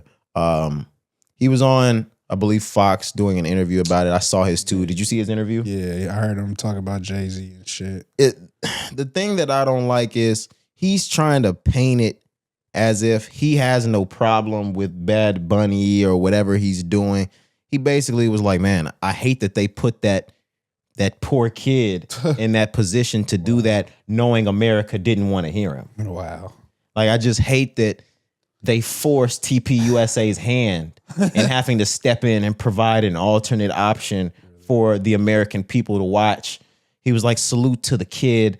I'm sure he was probably super scared out there. Like, just poor kid, you know? Bro, all right. This nigga's livelihood is on the line. Let me say this, though. Bad Bunny is in a better place in life than Kid Rock. And I don't know Kid Rock. The reason why I'm saying this is because I saw Kid Rock over the weekend. Kid Rock looks fucking horrible. Kid Rock looks absolutely fucking horrible right now. I saw Bad Bunny over the weekend. He looked like he was in great shape. Great shape. Right. Looked like he was having a good time. Right. Skin looked clear and shit. Right. Looked like he got a whole bunch of money in his pocket. Yeah. Don't have too many worries. Multiple times what Kid Rock has in his pocket at the moment. Absolutely. Kid Rock ain't never been the biggest artist in the world. Kid Rock has never been asked to perform a Super Bowl. Talk to him. Ever, nigga. Ever. Talk to him. And please, guys, enlighten me if I am forgetting or miscounting the year Kid Rock hosted the Super Bowl halftime show. I don't remember that motherfucker. I just think it's nasty what they have going on to mess with this guy. Especially when you include the fact that he's American. That is the part that we're truly not getting. I expressed the fact that I wasn't going to be able to understand him because I don't speak Spanish. We're neglecting the fact that you're talking all of this shit, belittling shit, antagonizing shit to a kid. Not necessarily like a young, small child or anything like that, but a guy decades younger than you. I don't have any respect for it. I don't have any respect for Donald Trump doing it. And I'm sorry to be long-winded. I'm going to give you the floor, but I don't have any respect for the fact that they've taken this situation and made it political. That never in any other decade or time period would we be worried about who performed the halftime show on Fox News, on CNBC, on not nightly news right after the fucking Super Bowl aired and they got to review it. They're talking about this shit on goddamn Meet the Press. Like we're talking about this shit on ABC Nightly News. Yeah, bro. We're talking about this shit on Fox, and the Tucker Carlsons are talking about it, and it's gotten out of the hand of pop culture where it should be, and it's not for no reason. We took this one guy, and now we've made it a Democrat Republican thing because he's Hispanic, and they wanted a white man. Yep. Wow. Thoughts? Sorry, I told y'all, my bad. I was long-winded. You but good, bro. I told you I didn't have much to say anyways, and I think you pretty much said all there is to say. But my one thing I do want to focus on is the political view and standpoints that this has shaped up to be or has become. And I just think it's downright nasty. It is. Because like you said, Bad Bunny is an American. That's the worst part. And it's like, why is that not being discussed or talked about? All that we have to discuss here is the fact that he's not a white man. And that has become an issue where, like you said, it's on every major news network, not just your local news, bro. CNN, Fox News, and they're bringing people on. Like Kid Rock obviously performed at the Turning Point alternate halftime show, whatever, so that one makes sense. But they're bringing like true politicians and just people who... JD Vance was there at the TPUSA. Yeah, he was. And people who just live in the political world, they're bringing them on major networks and discussing why this is like you said, a Democrat versus Republican thing when it's just about entertainment. Like bro. it's just a few songs. It's a Super Bowl in the middle of show. a football game, bro. Like, bro, it means nothing. Who cares? I mean, every year there's somebody who's upset because the guy performing or the group performing or the woman performing doesn't look like them. Who gives a damn? That's the whole point of our society and government, bro. Like, you don't always get the shit that you want. Like, yeah, I don't know. I'm not gonna talk in circles here, but I just had to say, like, it's downright nasty and disgusting. And moving on from that aspect, one thing I do want to focus on, although there has been a lot of ugly and a lot of negativity talked about and posted and going on about the situation, man, did I see a whole bunch of love for Bad Bunny. A lot of love. A lot of love. Oh my God, that shit was beautiful to see. The ladies? What? Oh my God. I don't know one woman that's not fucking with Bad Bunny. Man, say, y'all better leave that nigga alone. Bro, like I don't know. I can't believe it. But yeah, shout out to Bad Bunny because I saw a lot of love from women, yes, but from all people, all colors. all platforms. Shout out to Roger Goodell, even though, I mean, like, this is your job to, support and do this. But I really think, like, this is a decision that he really wanted, bro. I seen him and Bad Bunny hug afterwards. Oh, you think so? And give, like, a full, warm embrace. Yeah, I think for the business standpoint, I don't know the guy's political views, but from the business standpoint, yeah. Oh, staunch Republican. Regardless, though, from the business standpoint, because you still can say no here, but from the business standpoint, knowing that the NFL wants to expand and go across the waters, I'm like, bro, it just made sense. Nigga. Like, but I seen them give a warm embrace and hug at the end of the Super Bowl and shit, and it looked like it was genuine, in my opinion. But again, whether he's Republican or not, and whether he's on that side or not, like, shit, nigga, he stood up against his people. They wanted him not to do that shit, and he said, fuck no. Whether or not it was his call only, right? He still stood up and took a stand. And I respect him for that, at least. You know what I mean? But, bro, Bad Bunny put his people on. Bad Bunny put his country on. Bad Bunny put all countries on. Like, how can you be upset with that shit just because he don't look like you or don't speak your language? I just can't. I can't rock with that. I can't understand it. If Donald Trump hadn't have ramped up with the ICE deportations and put a battery in the back of white people, nobody would have given that much a fuck. I promise, Cari, if this was 10 years ago and they announced that Enrique Iglesias was performing the Super Bowl, nobody would have batted a goddamn eye. He's one of the biggest Hispanic like performers. Nobody would have said shit. Yeah. Nobody would have said shit. It would have just been another day. Well, let's say it past 10 years, because they gonna say anything after Colin Kaepernick. True. Anything 2015 or before. True. That nigga could have got up there and did any number. Nobody would give a shit. Now that we're living in this time period where there are brown people, Hispanics specifically being deported, black and brown people, because I see it happening to the Somalian culture as well. All right. It's just nasty that they're trying to take a musician and make him some sort of centerpiece for a political movement. It's fucking nasty. It's fucking nasty. Because, I mean, you're starting to ruin his U.S. fan base doing shit like this. Exactly, his image, bro. Real talk. Even the shit you were saying that I swear to God I didn't know, like the bulletproof vest at the Grammys and, allegedly at the Super Bowl. I'm like, bro, that is crazy. That's how big it has become, that this man's life is on the line because of the president or whoever else just making up bullshit. Yep.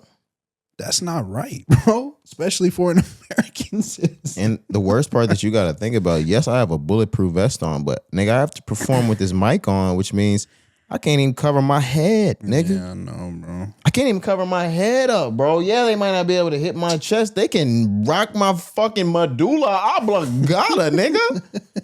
What the fuck? Yeah. Shout out him though. Fuck yeah, bro. He put on a hell of a performance. Weather in the storm, just like these niggas out here in episode 400. You feel me? That's why I fought with you, my nigga. We cut from that ilk. You feel me? I knew you was weathering storms and shit, nigga. Facts. 4 weeks ago, I was mad. Shut up. But let's dive a little deeper into that conversation, Cari. You started to see the Boosies. Did you see Boosie? Boosie's been fucking irate. He wants Chris Brown. I didn't see Boosie. I did see Chris Brown. That's where Chris Brown's name and this whole Super Bowl talk has come from. It sparked with Boosie. Boosie's gone on his whole campaign because he was one of the fuck Bad Bunny during the Super Bowl guys. Yo, fuck this nigga. Oh my God. I can't understand him. We want Breezy. And now that Bad Bunny's going on, I don't even want to address Boosie. Yeah, like what, bro? You think he may be doing like a black power stance? Yeah, and you're really making yourself look like a fool. Like you really need to shut the fuck up. We want Brown, like we want Chris Brown too. Chris Brown, of course, right? But like not if it comes with shame and Bad Bunny, because there's no need for that. No, for sure. But whatever, man. What I wanted to move to was, Cari, there are two names being thrown out for putting on allegedly or what could be one of the greatest Super Bowl halftime performances you've ever seen. But because of their reputations, you are likely to never see it. Okay. Let's explore the options of a Chris Brown Super Bowl halftime performance, and let's explore the options of a Kanye West Super Bowl halftime performance. Wow. 2 great names.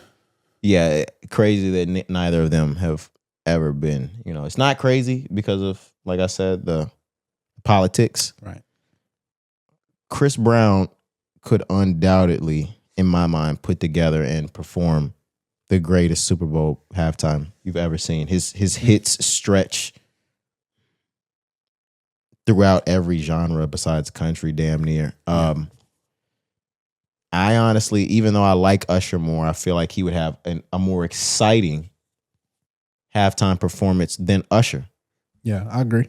I definitely agree with that. And the reason why is because, of course, the hits are going to be there. Of course, the dancing, but he has great crowd control and knows how to work a crowd as big as the Super Bowl. Yeah. You know what I mean? Whether that's moving, from 50 to 50, not even talking just that, but like truly knowing what songs to play, knowing how to move the crowd, knowing how to engage the crowd, knowing when to move to this song or knowing when to do this dance, or just all the things that come with putting on a great ass show and a great performance.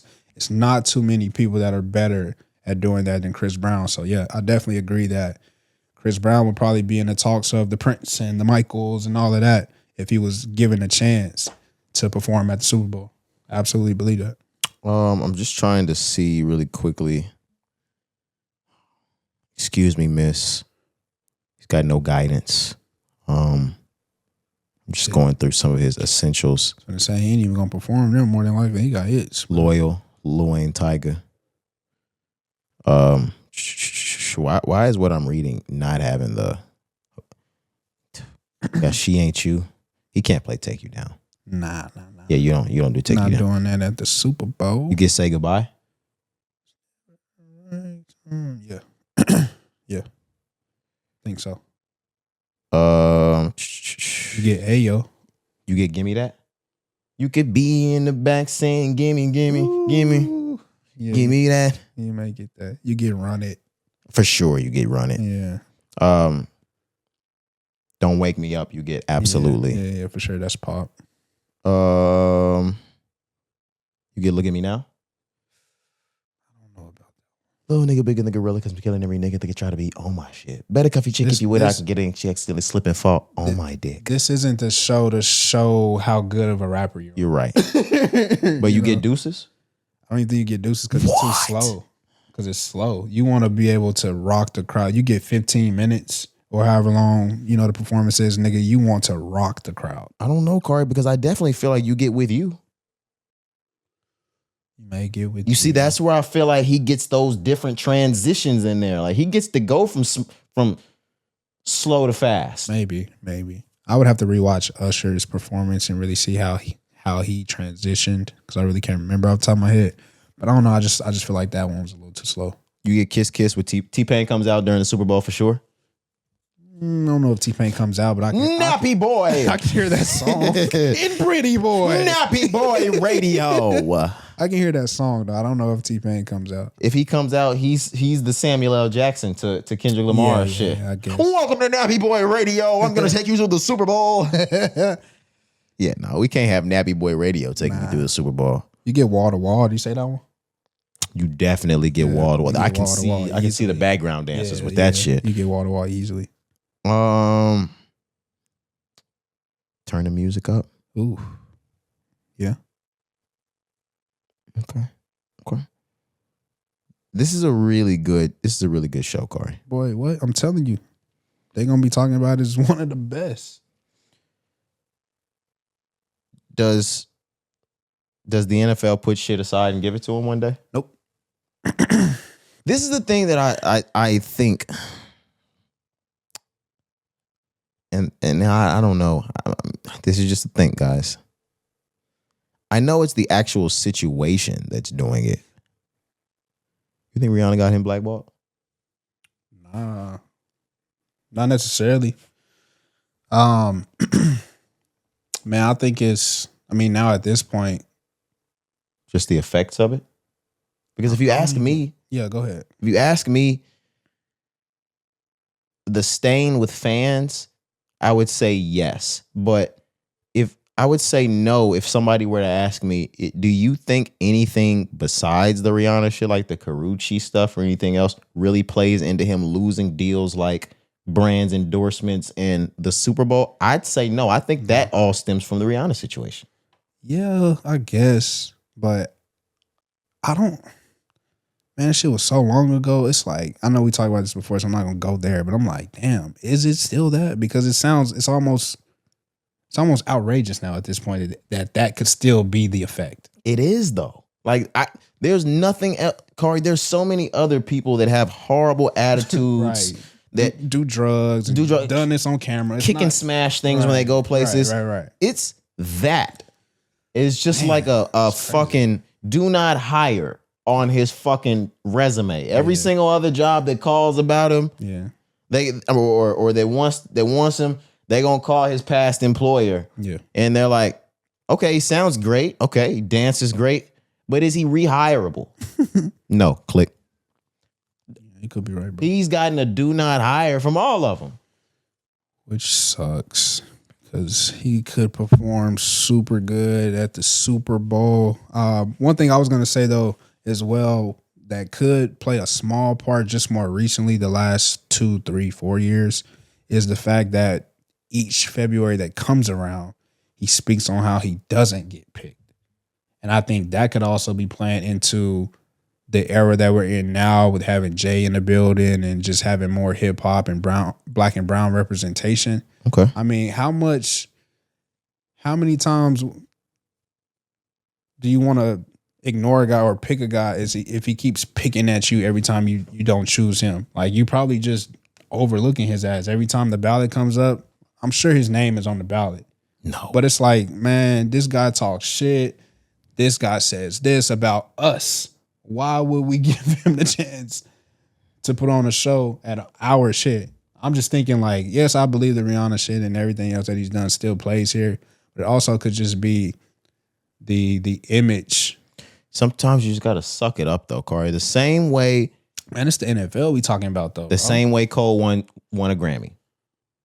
The same way Cole won a Grammy with posters up saying fuck the Grammys, with so many different shows he showed up to, telling this crowd, man, fuck them, don't watch. Yeah. And we still hand him the award because you had the best piece of music out there. You had the best song out in rap that fucking year. My nigga, sometimes you gotta swap. And Jay being up at the top at this point, and it has been since 17, 18, something's gotta fucking give. Well, that's probably another reason why you'll never see it, because Jay's darling is Rihanna. Yeah, but going back to your conspiracy, why you think Rihanna ain't dropped the album? Outside of, and don't give me the billionaire status. You saying it's Jay-Z? Yeah, people saying her deal may fucking suck. I don't even think she's with The Rock anymore. If we're being honest, I think she still is. I think okay. I don't know though. I thought she was Republic only. That's crazy. I don't know. Let me see where we at. I don't know. No, yeah, I gotta do the math on this one. I'm just saying, man, it's been 10 years. No, she with The Rock. Yeah, she's definitely with The Rock. I don't know. But okay, no, she was with The Rock. Yeah. I don't know. Maybe that's part of it. But yeah, if there still is a good relationship there, then yeah, I mean, it's obvious that Jay wouldn't pick Chris because of his relationship with Rihanna. It's crazy how Jay has a lot of people he signed, right?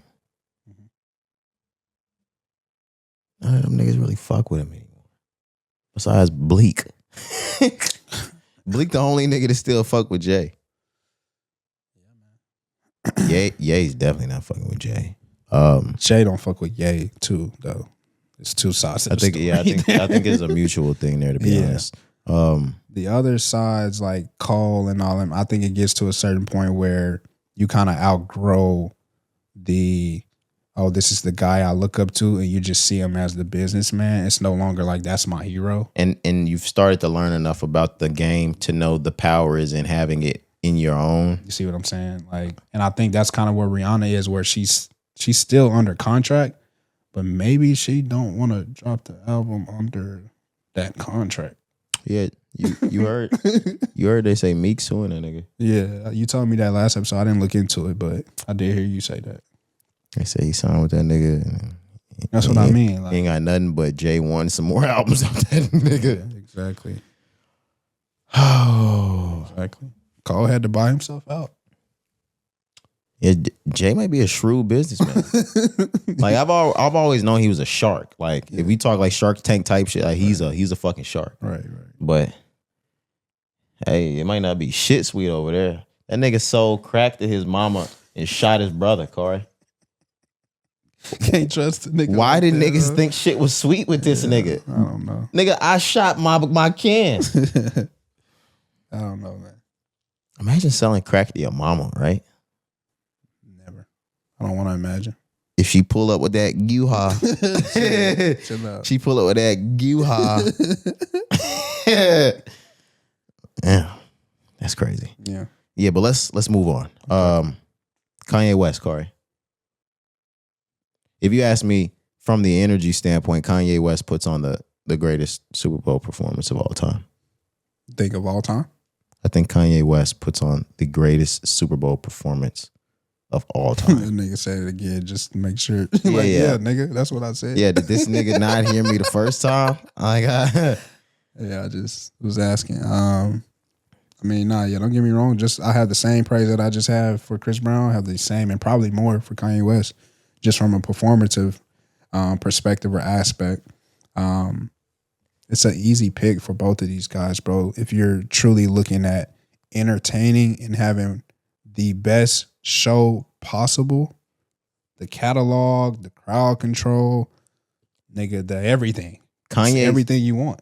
Kanye's is on a bit of a different spectrum than Chris's, though. True. Because Chris was a risk because of everything he did in the past, just a brand risk. Mm-hmm. Kanye, you have to risk this nigga going off script. Yeah. Like, no, cut the music. Whoa, Kanye. Whoa, no. What are you wearing? He may come out there in a suit. I almost fucking aborted my daughter. Whoa, Kanye. There's 36 million niggas watching you right now. He may come out there in a Triple K suit, my man. But I do just want to highlight, Corey, we talked about some of the highest highs that you could hear from Chris. Yeah, come on. This is easy. I'm not even going through just all the hits on the album. I'm just going through what the highest highs could be, Corey. Okay. Jesus Walks. Gold Digger. Trying to see if there was any more right in there. Before you go to the next one, do you get to perform Jesus Walks at the Super Bowl? Yeah. Okay. Yeah. You think so? Tough. But yeah, that's why I'm asking. Yeah, I think he gets to perform Jesus Walks, especially if all these white folks are taunting nothing but you are let him play his Christian song. Yeah, I mean, 2026 is just a little iffy. If this shit was 15 years ago, I wouldn't even be questioning it. No, I think he definitely still plays Jesus Walks. Okay. Stronger. Yeah, easy. Can't Tell Me Nothing. Good Life. Flashing Lights. Power. Shout out to Baby. All of the Lights. Yeah, that one's incredible. Runaway. I don't know if he gets anything on Yeezus off.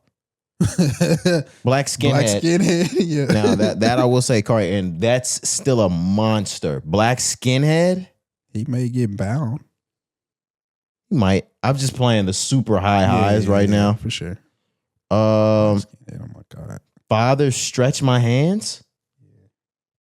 Yeah. I'm just starting to put all this together. Let's see, Donda. Does anything come off of Donda? Hurricane. Is that the one with The Weeknd? Yeah, and Lil Baby. Yeah. Yeah, you get The Weeknd. Weeknd gets on stage for that shit. Exactly. Lil Baby get his first little halftime performance. Yeah. Ooh. Fuck yeah. Bring him down from the suite. Nigga, if he walks down from the suite, that shit would be legendary. Jay do jail? Nah. Nah. See, but that's the reason that's the reason why Ye never gets picked. That's crazy. That would be lit, low key. Jay. So this is the thing. They could do some shit from Throne though. Kanye being sick Him and Jay never get through that? Like mending their relationship? What he said about the kids. Him and Jay never get through that? Nah, brother. You know, there's certain lines you can't cross. Come on now, you know that. Certain lines niggas can't cross, and when you cross them, nigga, it is over. But like, Kari, what if you genuinely knew I was sick in the head and having a really bad episode, and I just happened to call your baby retarded? I ain't mean it, nigga. Nah, bro. I ain't mean that shit, Kari. For real though. I'm not the news, nigga. For real though. For real though, nigga. Nah, bro. I ain't mean that shit. I promise, nigga. Please come pod. Please come pod. Please come in and pod, nigga. Yeah, no, imagine. No, we can't sit down at the table after that and pod. Nah. After I called your kids. Nah, bro, you can't. Ouch. Yeah. Ouch. But Ye was there for Jay before the kids. It don't matter, nigga. No, that's hilarious, nigga. That's how he got to try to paint it. Fuck them niggas. I was there with your ass before them niggas, nigga. That's crazy. I was with you before the kids, bro. Who the fuck had your back before them little niggas? Nah, and that bitch. Nah, hell no. You can never do that shit. That would be crazy. You just got to accept that you'll never be friends again. Thanks, bro. Oh, man. That's when niggas start putting that bros before old shit too seriously. Yeah, like, relax. I love her. Nigga, this is my wife. Yeah, I love her. Relax, man. It's my family. Oh, man. Let's move on. All right. I would like to see both of them at the bowl one day, but unfortunately, that's not happening. Yeah. And whether that's fortunately or fortunately about what I'm about to say next, it's in the eyes of you, the beholder. It's definitely not happening next year because the person that hosts the Super Bowl halftime performance next year is going to be Caucasian. Yeah, I believe that. I think it's going to be Post Malone. Oh, yeah, he's going to be white for sure. Yeah, you might as well go ahead and get Post. They're going back to LA too. Or you better line something better up. I'm not better. Like good up. Yeah, I think it's gonna be Post Malone. I was actually shocked he wasn't picked this year, but I'm not mad at it. Low key glad like how things worked out and shaped up. Again, shout out to Bad Bunny, but initially I thought it was gonna be Post Malone this year. Yeah, I'm not mad either way. The cookie crumbles. Yeah, it is what it is. And after all of this rap, I'm not mad. Like I'll rock out the Post Malone. Exactly. Which is why when they again want to poke fun and make fun and point the fingers, bitch. You can't even point that back and say like, now if we did this, that. Like, no, nigga, we'd still be chilling. Right. There were so many years before Jay-Z was the head of this shit that we just had to chill while y'all put the fucking the Man and the Wolf or whatever version of Justin Timberlake y'all put on goddamn stage, and we had to fucking watch that. Facts. I think Pink was out there one year, if I'm not mistaken. Like, nigga, come on, man. There's a few years where we just sat and watched. Suck it up right now, guys. For sure. Suck it up. Y'all should, if you didn't want Jay-Z putting all black people in the fucking Super Bowl, you shouldn't have said shit when Colin Kaepernick got down on that goddamn knee. Because it was only that blowback and backlash that allowed for them to be able to hire Jay-Z to be able to bring some urban back to the Super Bowl. If you never wanted this, you should have let Nike do what the fuck they wanted to do. You niggas burned all your fucking Nikes and your Elite socks and shit. And now you got Jay-Z putting Snoop Dogg and 50 and Dr. Dre and Kendrick Lamar and Bad Bunny on the fucking stage. This, you made the bet. Like that's the part that niggas don't understand. You literally made the bed you're laying in right now. I digress. Moving on. Kari, speaking of white people, Britney Spears, who I'm sure would be able to put on an amazing halftime performance as well, but not in these times. Yeah. Britney Spears, though, she's made the news. She sold her entire master's catalog, Kari, the entire catalog, all of it, all the hits, all of them, Shit. for a whopping 9-figure $200 million. Okay. Shout out to Britney. Huge price tag. Huge number. Huge number. One question before I dive into this. Who's getting the money? Yeah, still, I was about to say, is she still under a conservatorship? Nah, she's not under conservatorship. Okay. But holy shit. We're gonna talk about Katt Williams. Yeah. He brought that shit. You watched it? Yeah. Because I saw you saw the stand-up? Yeah, I watched it. He said it basically. Nigga, we begged for Britney to be let out of her conservatorship Right. just for her to get out. And we're like, holy shit, she needs a conservatorship. Somebody needs to be fucking watching and making all her fucking decisions. Hold on. That's why I said, wait a minute. Yeah, she's out of the conservatorship, the $200 million. It's hers. Wow. Man, I love Britney Spears. And I love what she meant to us as little kids, because she's one of those other ones that I mentioned like on the last pod when I was talking about T.I., not in the rap sense, but when you talk pop and pop culture, our elementary school days, kindergarten, first, second, third, fourth, a giant. Nobody bigger. A giant. Nobody bigger. Bro. Like when we talk the Madonnas and the Mileys and the Billies and the Arianas, nigga, unless you're talking Madonna, it don't fucking get bigger than Britney Spears. That's Britney Spears, nigga. I wish this generation of teenagers and young kids knew pre-07 Britney to be able to get a glimpse of just how big of a fucking star we're talking about. Nigga. Yeah, because even now, like, I mean, we have stars and mega stars, Bad Bunny and others that we talk, Taylor Swift and shit, but it don't feel the same. They still aren't on that level that we're talking that Britney was on and others. No social media, no internet. Yeah, bro. Drawing hundreds of thousands out. Yeah, it was different back then. Like, popularity at that level was so insane compared to now, bro. It's putting crazy. up 300, 400, 500,000 first week pure. Fuck a stream, nigga. These niggas is going out putting 2, 3, 4, 5, 600 up first week pure. Straight CDs. Like, yeah, niggas not, when I'm saying pure to niggas that's 25 and up, feel what I'm saying. Yeah. Pure. That shit's different. A giant. Yeah, and absolutely. And 9 figures. It's crazy to think for me that 200 million might have been a low ball for Britney Spears. That might be a low ball for a star like that. I don't even think it's might. That's why I was kind of shocked. Yeah, 200 mil to give up Britney's whole catalog, nigga. Yeah, Britney may be closer to a bill. A Billy, nigga. That's a Justin Bieber type catalog. Yeah, nigga. Yeah. That's a Taylor Swift catalog, nigga. Thanks, nigga.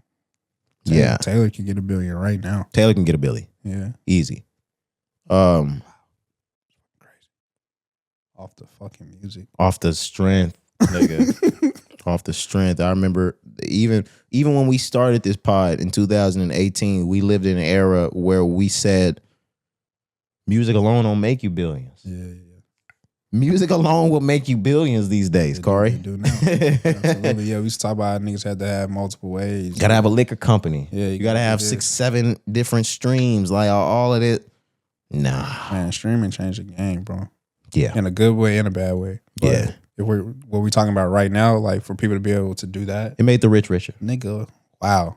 It made nobody's rich and it made the rich richer. Yeah, that's a good ass fucking. Yeah. Wow. So shout out Britney Spears. I hope the camp and protection is around her to make sure that 200 million stays. That's right. It's kind of scary. Like, honestly, and this is just horny me. I've been waiting on on Britney to get so crazy. She just pull her pussy out. Like, she just keep dancing around. I'm like, oh my God, pop a titty out, bitch. Like, I've been waiting to see these titties. All right. I'm sorry. Like, what? I know. Like, she just keeps, they doing shit they eat. They even got to bleep out on fucking Shade Room. You'll see it. I'm like, why are they bleeping out? Did she finally show her pussy? Nah, yeah, them videos. You're kind of crazy. You can see it bald, but it's her head. Yeah. You can look up pictures of bald Britney Spears, but it's gonna be when she shaved that head back with K-Fed back in the day. Damn. Just how I was about to say, that's what we mean though, because even that, nigga, that shit was like world news. 07. Yeah, I can remember like it was yesterday. That's what I'm saying. But like today, a star spazzing out going crazy like that, yes, it's gonna be a big deal. But Britney made headlines, bro. I remember, shit you not, I remember being a kid in the grocery stores and all the magazines. You walk past the fucking cash register and see the magazines, bro. And Britney Spears was all over those fucking Britney Spears, magazines. Kevin Federline. Britney Spears, Kevin Federline. Put Britney that on Spears, my Kevin life. Federline. Everyone. I can remember that shit, bro. And you can see that fucking on God, and y'all can pull this up, and I haven't looked it up forever. You can see a picture of a bald Britney holding hands, trying to get away with Kevin Federline in that big ass white t-shirt and a pair of basketball shorts. I can see the shit like it was fucking yesterday because Cari was right. You go to Walmart, Target, shit, Whole Foods, Albertsons, Kroger, any place you show up. Yeah. Unless you're looking at a fucking soap opera digest or one of those little comic books for kids up there, every other digest and magazine had Kevin Federline and Britney Spears plastered in the cover. Yep. I remember that. Damn, you brought back a memory, Cari. Holy shit. Yep. Yeah, I gotta find that. Yeah, bro. That's crazy. Wow, that is absolutely crazy. Where are we at with it next? Let me look at the list, man. Oh shit, staying in white folks. We got Kurt Cobain's death next up on the list. I don't know if you saw that's wild. Over the last week. As we're still looking up Britney Spears, I'm going to pull up this information about Kurt Cobain. This is from Daily Mail, man, and they're now saying that Kurt Cobain's death was a homicide. As shocking new private forensic findings questioning the suicide ruling. Did you see this? I saw this. What are your thoughts about it, man? I think niggas have too much time on this. I didn't read too much into this, and I will need to go home and do some more homework, guys. But Cari, I don't say this in any type of derogatory manner or demeaning or belittling manner at all. I'm just saying this to state what a fact is. Okay. Kurt Cobain was a depressed man struggling with a heroin addiction. True. Kurt Cobain shot himself in the fucking chest with a shotgun. I'm sorry, not in the chest, my apologies, the head. Yeah, right. He shot himself in the head with a shotgun. Kurt Cobain wasn't murdered, Cari. Who confirmed this? It's a private. Of course it is. Yeah, it's a. Of course it is. What do they call it? Let me get back to it. Kurt Cobain's body is in the fucking ground. We're doing forensics. Unofficial private sector team of forensic scientists has put fresh eyes on Kurt Cobain's autopsy and crime scene materials. Such and such specialists who previously worked on cases involving overdoses followed by gunshot trauma. They said that they've taken another look at the evidence with fresh eyes and have ruled this to be a homicide and said we got to do something about this. No, you don't. They said the conclusion followed an exhaustive review of the autopsy findings, which revealed signs inconsistent with an instantaneous gunshot death. Because most of the gunshot deaths that are dealt with involve a handgun. Yeah, and this was a fucking long ass shotgun. Yeah, I was gonna say it was a double-barreled shotgun. The peer-reviewed paper presented 10 points of evidence suggesting Cobain was confronted by one or more assailants who forced a heroin overdose on him. He forced a heroin addict to take more heroin. Nigga would have taken it by choice. Before one of them shot him in the head, placed the gun in his arms, and left behind a forged suicide note. Yeah, bro. Cari, this is the thing, and this is what's a big indicator for me. Cari, I'm a huge conspiracy guy. This one is just super open and shut. Like, we're talking about a guy, and of course we weren't alive when Nirvana was doing that thing. Yeah. But I swear to God, guys, I've done my homework. I've done my homework on Nirvana. I've done my homework on Kurt Cobain. We're talking about a guy that was extremely troubled. Like, extremely troubled. Disturbed. Yeah. He's done interviews at length about how much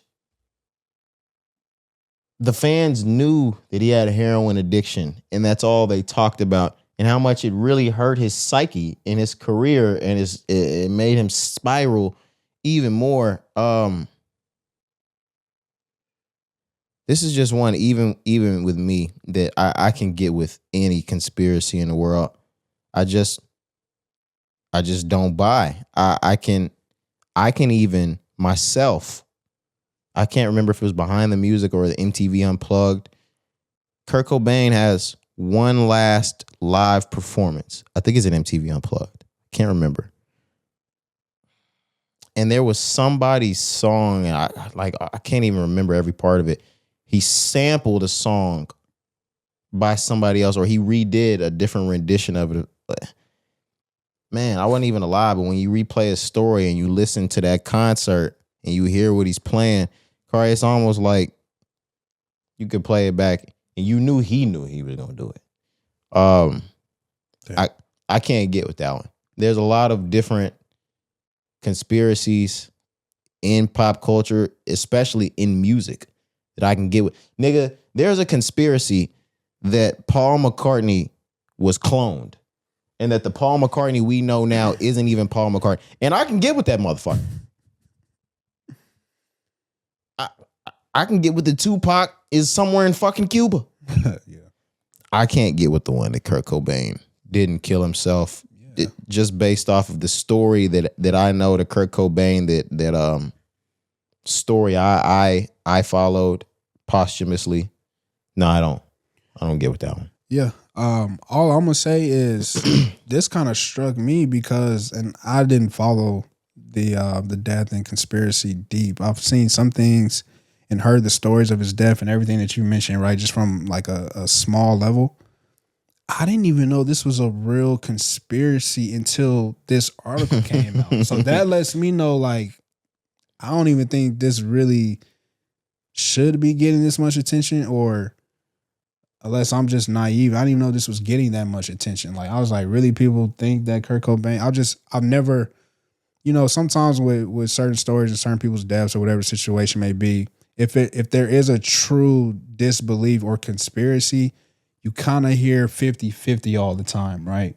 Kurt Cobain, I swear to God, like, nigga, I never really hear too many conspiracies 100%. about his death. 100%, you know what I'm saying? Cari. So like when this came out, I was like, oh, people really think he didn't kill himself? Like, it was news to me, basically, is what I'm trying to say. So, I mean, I don't really have too much to say. I don't really care too much, right? But if that's what they think, that's what they think. But I'm like you, man. I've heard enough stories to be like, hey, story goes is bro blew his head off.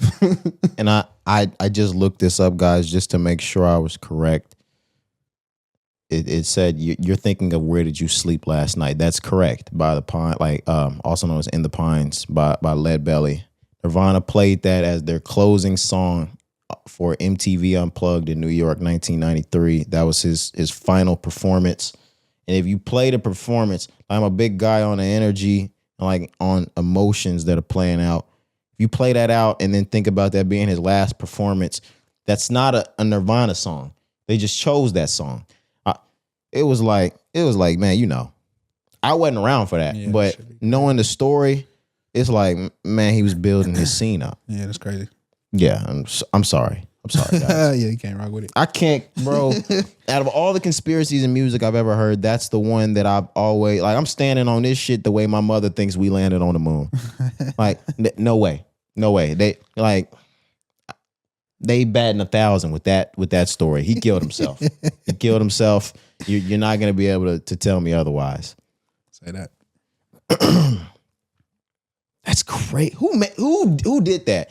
And I don't even like Kurt Cobain that much, but for his family, how disrespectful that you niggas are doing other autopsies. Like, nigga, who asked you niggas for that shit? Yeah. Now you bringing up different confusions and shit. Let my fucking son rest, or brother.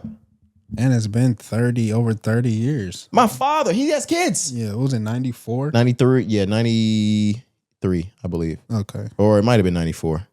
Yeah, one of the two. It's 30 years, nigga.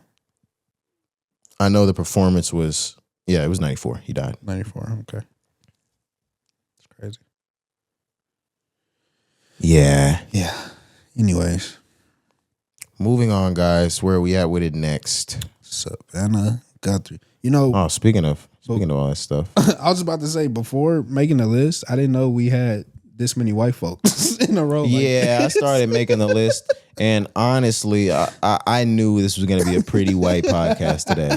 We pretty much talked about nothing but white people, which is why when I was looking, we had something about Jack Harlow too. I was like, we got to get this shit the fuck off the list. Yeah, we can't talk Jack. We got to move this, nigga. We only talking Jill Scott, nigga. For sure that. Savannah Guthrie. But if you guys don't know, NBC reporter Savannah Guthrie,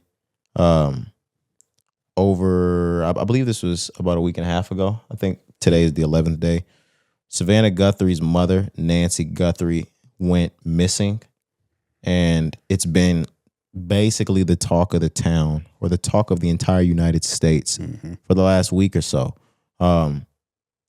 Nancy Guthrie, like I said, the mother of Savannah, around like 10 p.m. one evening, she made it home from some sort of family event at Savannah's house. She was driven home by a family friend. They haven't said who, or by a family member. They haven't said who the family member is yet. That was around 10 p.m. that she made it in, or 9 something that she made it in. They have everything. Like by 10 p.m., her garage door was closed. By 10:15, the lights were off. They said around 2 a.m., they picked up activity around her, like Ring camera or something. Or my apologies, this happened first. Around 2 something, her Ring camera was disconnected. True. Around like 2:30-ish, they picked up activity around the cameras, but of course it was disconnected. By 2:30 or by 2:45-ish, this lady has a pacemaker working on her heart. By 2:45-ish, the tracking device associated with her pacemaker has been taken off the grid. Something that, from what we're being told, only medical professionals have access to being able to do.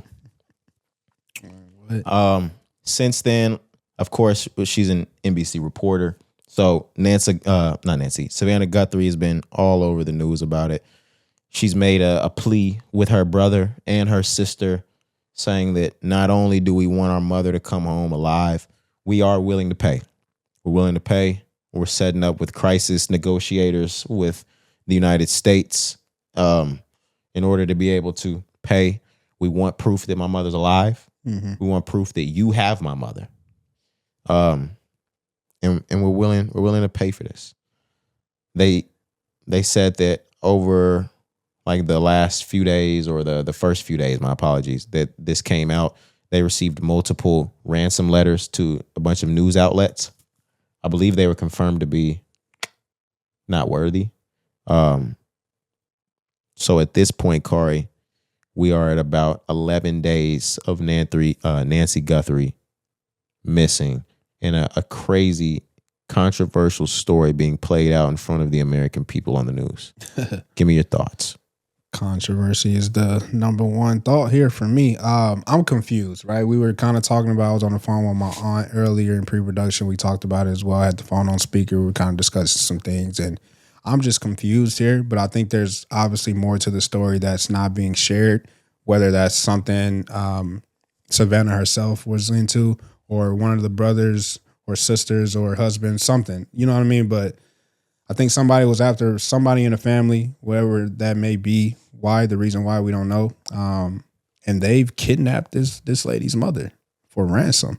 But this shit is weird to me. It's like it's out of a movie, bro. Like it's for sure something out of a suspense thriller movie. Like the cameras being disconnected and the timestamps, the pacemaker, and now we have footage of, you know, a masked individual walking up to the house on the camera, like, and we had to pull this footage from the hard drive because the cameras were disconnected, but we happened to find this. It's like, we found lost footage. I'm like, bro, what the fuck are y'all spinning right in front of us on national news?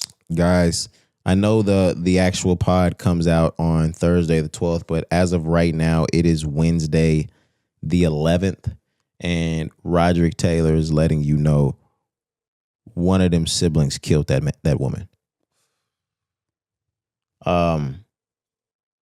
Yeah, nah, I'm not buying that shit. I got the same feeling that I had in my body when I knew Jussie Smollett was a motherfucking liar. You was about to bring him up, bro. Because I reported that shit to you niggas on the pod immediately. I knew that. You did, bro. I ain't gonna lie. You was one of the first. I ain't gonna lie. Yeah, niggas was like, really? I think I knew he was lying. Nigga had me confused for a second, but nah, you saw through the bullshit. I'm the gay Tupac. Like, nigga, leave the gay people out of this, bro. Like Leave the gays out of this. Like, cause honestly, like, you telling lies is being disrespectful to them at the moment. Facts, you're disrespecting Tupac. Facts. Like, you disrespected everyone you just spoke on right now. The LGBT community, Tupac, nigga.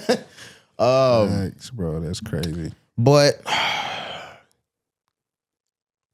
I don't even like the body language between the brother and the sister, you know? Mm-hmm. They, like I said, they made a video saying that they're willing to pay for the ransom for their mother. That sister is a shifty-eyed motherfucker. Yeah, that's what's kind of striking me. This is what we were talking about. She putting on. And it's like... She putting on. Like, she not even crying. Yeah, it's like either you're looking at somebody behind the camera or you're literally acting and trying to put on a show. So we talked about obviously like the blinking. It's long blinking like she's just... like you're just so distraught. The head keep moving down. You can't make eye contact. I know we're staring at a camera, but you're not even looking up at the camera. I don't know if she spoke in the video. Did she speak, or was it just? I haven't heard her speak because I didn't watch the full thing. The brother spoke a little bit. Okay, but he looks like he don't give a fuck. Yeah, bro, it's just weird to me, and I think I hadn't thought yet that it was one of them until you just mentioned that. So that could be a factor here. I was truly just thinking like, hey, somebody made a bad business deal on some shit, and whatever that may be.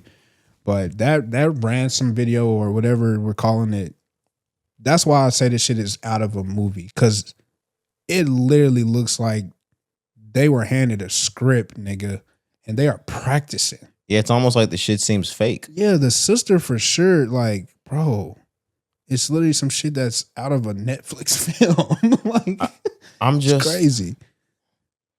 I'm sitting at home, Cari, trying to do my homework, trying to gather motive if it is one of these fucking siblings. Yeah. I've even pondered the idea with Savannah. Ooh. Now, I out of everyone, I think that she has the least involvement. Like that she is fucking blind. She's blind to this shit. She says she think her mom's still alive. Let's get one thing straight right now, Cari. Her mother is dead. I hate to be the bearer of bad fucking news. Yeah. Her mother is dead. We're sitting here and let's just speak in the pod sense, Cari. It's Thursday, which means it's been 12 days. Mm-hmm. She's dead. I would love for her to be alive. It just, if we're talking ransom and they're wanting money, I only know like tier 1 gangster niggas. I don't even know ransom level gangster niggas. I knew a nigga thought he was a hitman. Shit went south. Yeah. I don't see anybody holding somebody for ransom for 2 whole weeks when what they're looking for is millions of dollars. If that's what the goal is, nigga, you cough that shit up or we putting a bullet through it. Yeah. There's no way I'm holding my hostage for 12 days waiting on some M's. You send that shit through, or we handling shit. Especially I think 80-year-old woman, 84, something, I can't remember what they said, but I mean hostages in general, I'm sure cause hell, but an 80-year-old hostage, is probably the worst hostage to have. You got an upkeeper and shit, especially someone that had a pacemaker who's obviously being cared for and shit, bro. She probably wouldn't even make it on her own because she needs shit. You know what I'm saying? And we're talking about somebody, like you said, with a pacemaker, heart issues. Yeah. We're putting her in this type of circumstance. Exactly, bro. But I'm saying all of that to say, Corey, that if you doing the logic the way I'm doing the logic right now, that kind of puts a hostage situation out of touch. Because what the fuck is the point if we just holding her for nothing? That's a good point. I don't even know how real that footage is of that nigga on the ring camera. Yeah, bro, it's weird. Man, that shit's so weird. Masked man showing up to abduct someone at the front door. And then people were saying like, and I haven't dove this deep, but like he had a mask on, but his eyes weren't covered. I think the mouth wasn't covered. And they're like, with today's technology, like you should be able to ID that nigga. You can find niggas like that. And if you're a true assassin, that's like rule number one, like cover everything. You know what I'm saying? It's just, there's just holes. Even him walking up to the door, and I'll forget what he was showing on it. It was just weird, bro. A lot of this leads me to believe that this job wasn't done by a professional, Corey. Leads me to believe an amateur did it. Yeah. Try to make it look like a professional did it. Yeah. They thought they had everything crossed off, like turn the alarm off, cut the alarm off, cut the pacemaker off. That's possible, bro. I hope that I'm wrong, Corey. Yeah, same. But sure. you may see this missing woman case turn into one of the most high profile murder cases of all time. Yep, they gonna make a fucking movie about this shit. Don't let me find out or let the news find out it was that brother, that sister, Corey. This is easily going to turn into one of the most high profile kidnapping / murder cases the U.S. has ever seen. Most definitely is going to be the biggest one since Casey or George Zimmerman. Wow. That's crazy. What's the other woman? She actually was fine as fuck. She had them glass. She stabbed her husband like 37 times. Jodi Arias. Jodi Arias, she was nice too with them big ass titties. I don't know. Maybe it's just titties for me today. Yeah, Brittany, pull them out. Jodi. It is. Jodi, she stabbed her nigga 36 times, and I was like, holy shit. Those titties, nigga? Oh man. Wow. But Corey, yeah, I don't have too much more on this. It's going to be extremely interesting to see how this plays out. This is going to be something that we're going to be talking about for Thursdays to come. Mm-hmm. I agree. But far from over. Yeah, it is far from over. Even when dead or alive, a body turns up, far from over. Yeah. Alive, dead or alive, super far from over. Somebody's answering to this. No doubt. Who thought they were this smart, Corey? Yeah, I don't like Somebody thought they were this smart. Yeah. Said this on the pod before. With all this stupid shit we've been putting together just since we've been talking about this conversation. Some niggas will try to show you how smart they are and end up showing you exactly how smart they are. That's a bar. For sure. But I don't have anything else for episode 400 unless you've got more to give to the pod, Corey. Nah, really just the last thing we had on the list. We kind of mentioned it just briefly, but... Oh, yeah, you're right. Yeah, the Katt Williams Netflix special. It's called My Last Report, right? Yeah, how'd you like it? I thought it was funny, bro. I really did. I'll be honest, I don't like the way he closed it. I feel like the closing jokes the last 5 to 10 minutes was... normally with Katt Williams, I expect him to like nigga knock you out the park with the closing jokes, but throughout the damn show, I was laughing. I was my ass off, bro. Like he talked about any and everybody. There was nobody safe in this stand-up special. But yeah, it's definitely a good watch. It was pretty short, less than an hour, like 58 minutes, if I'm not mistaken.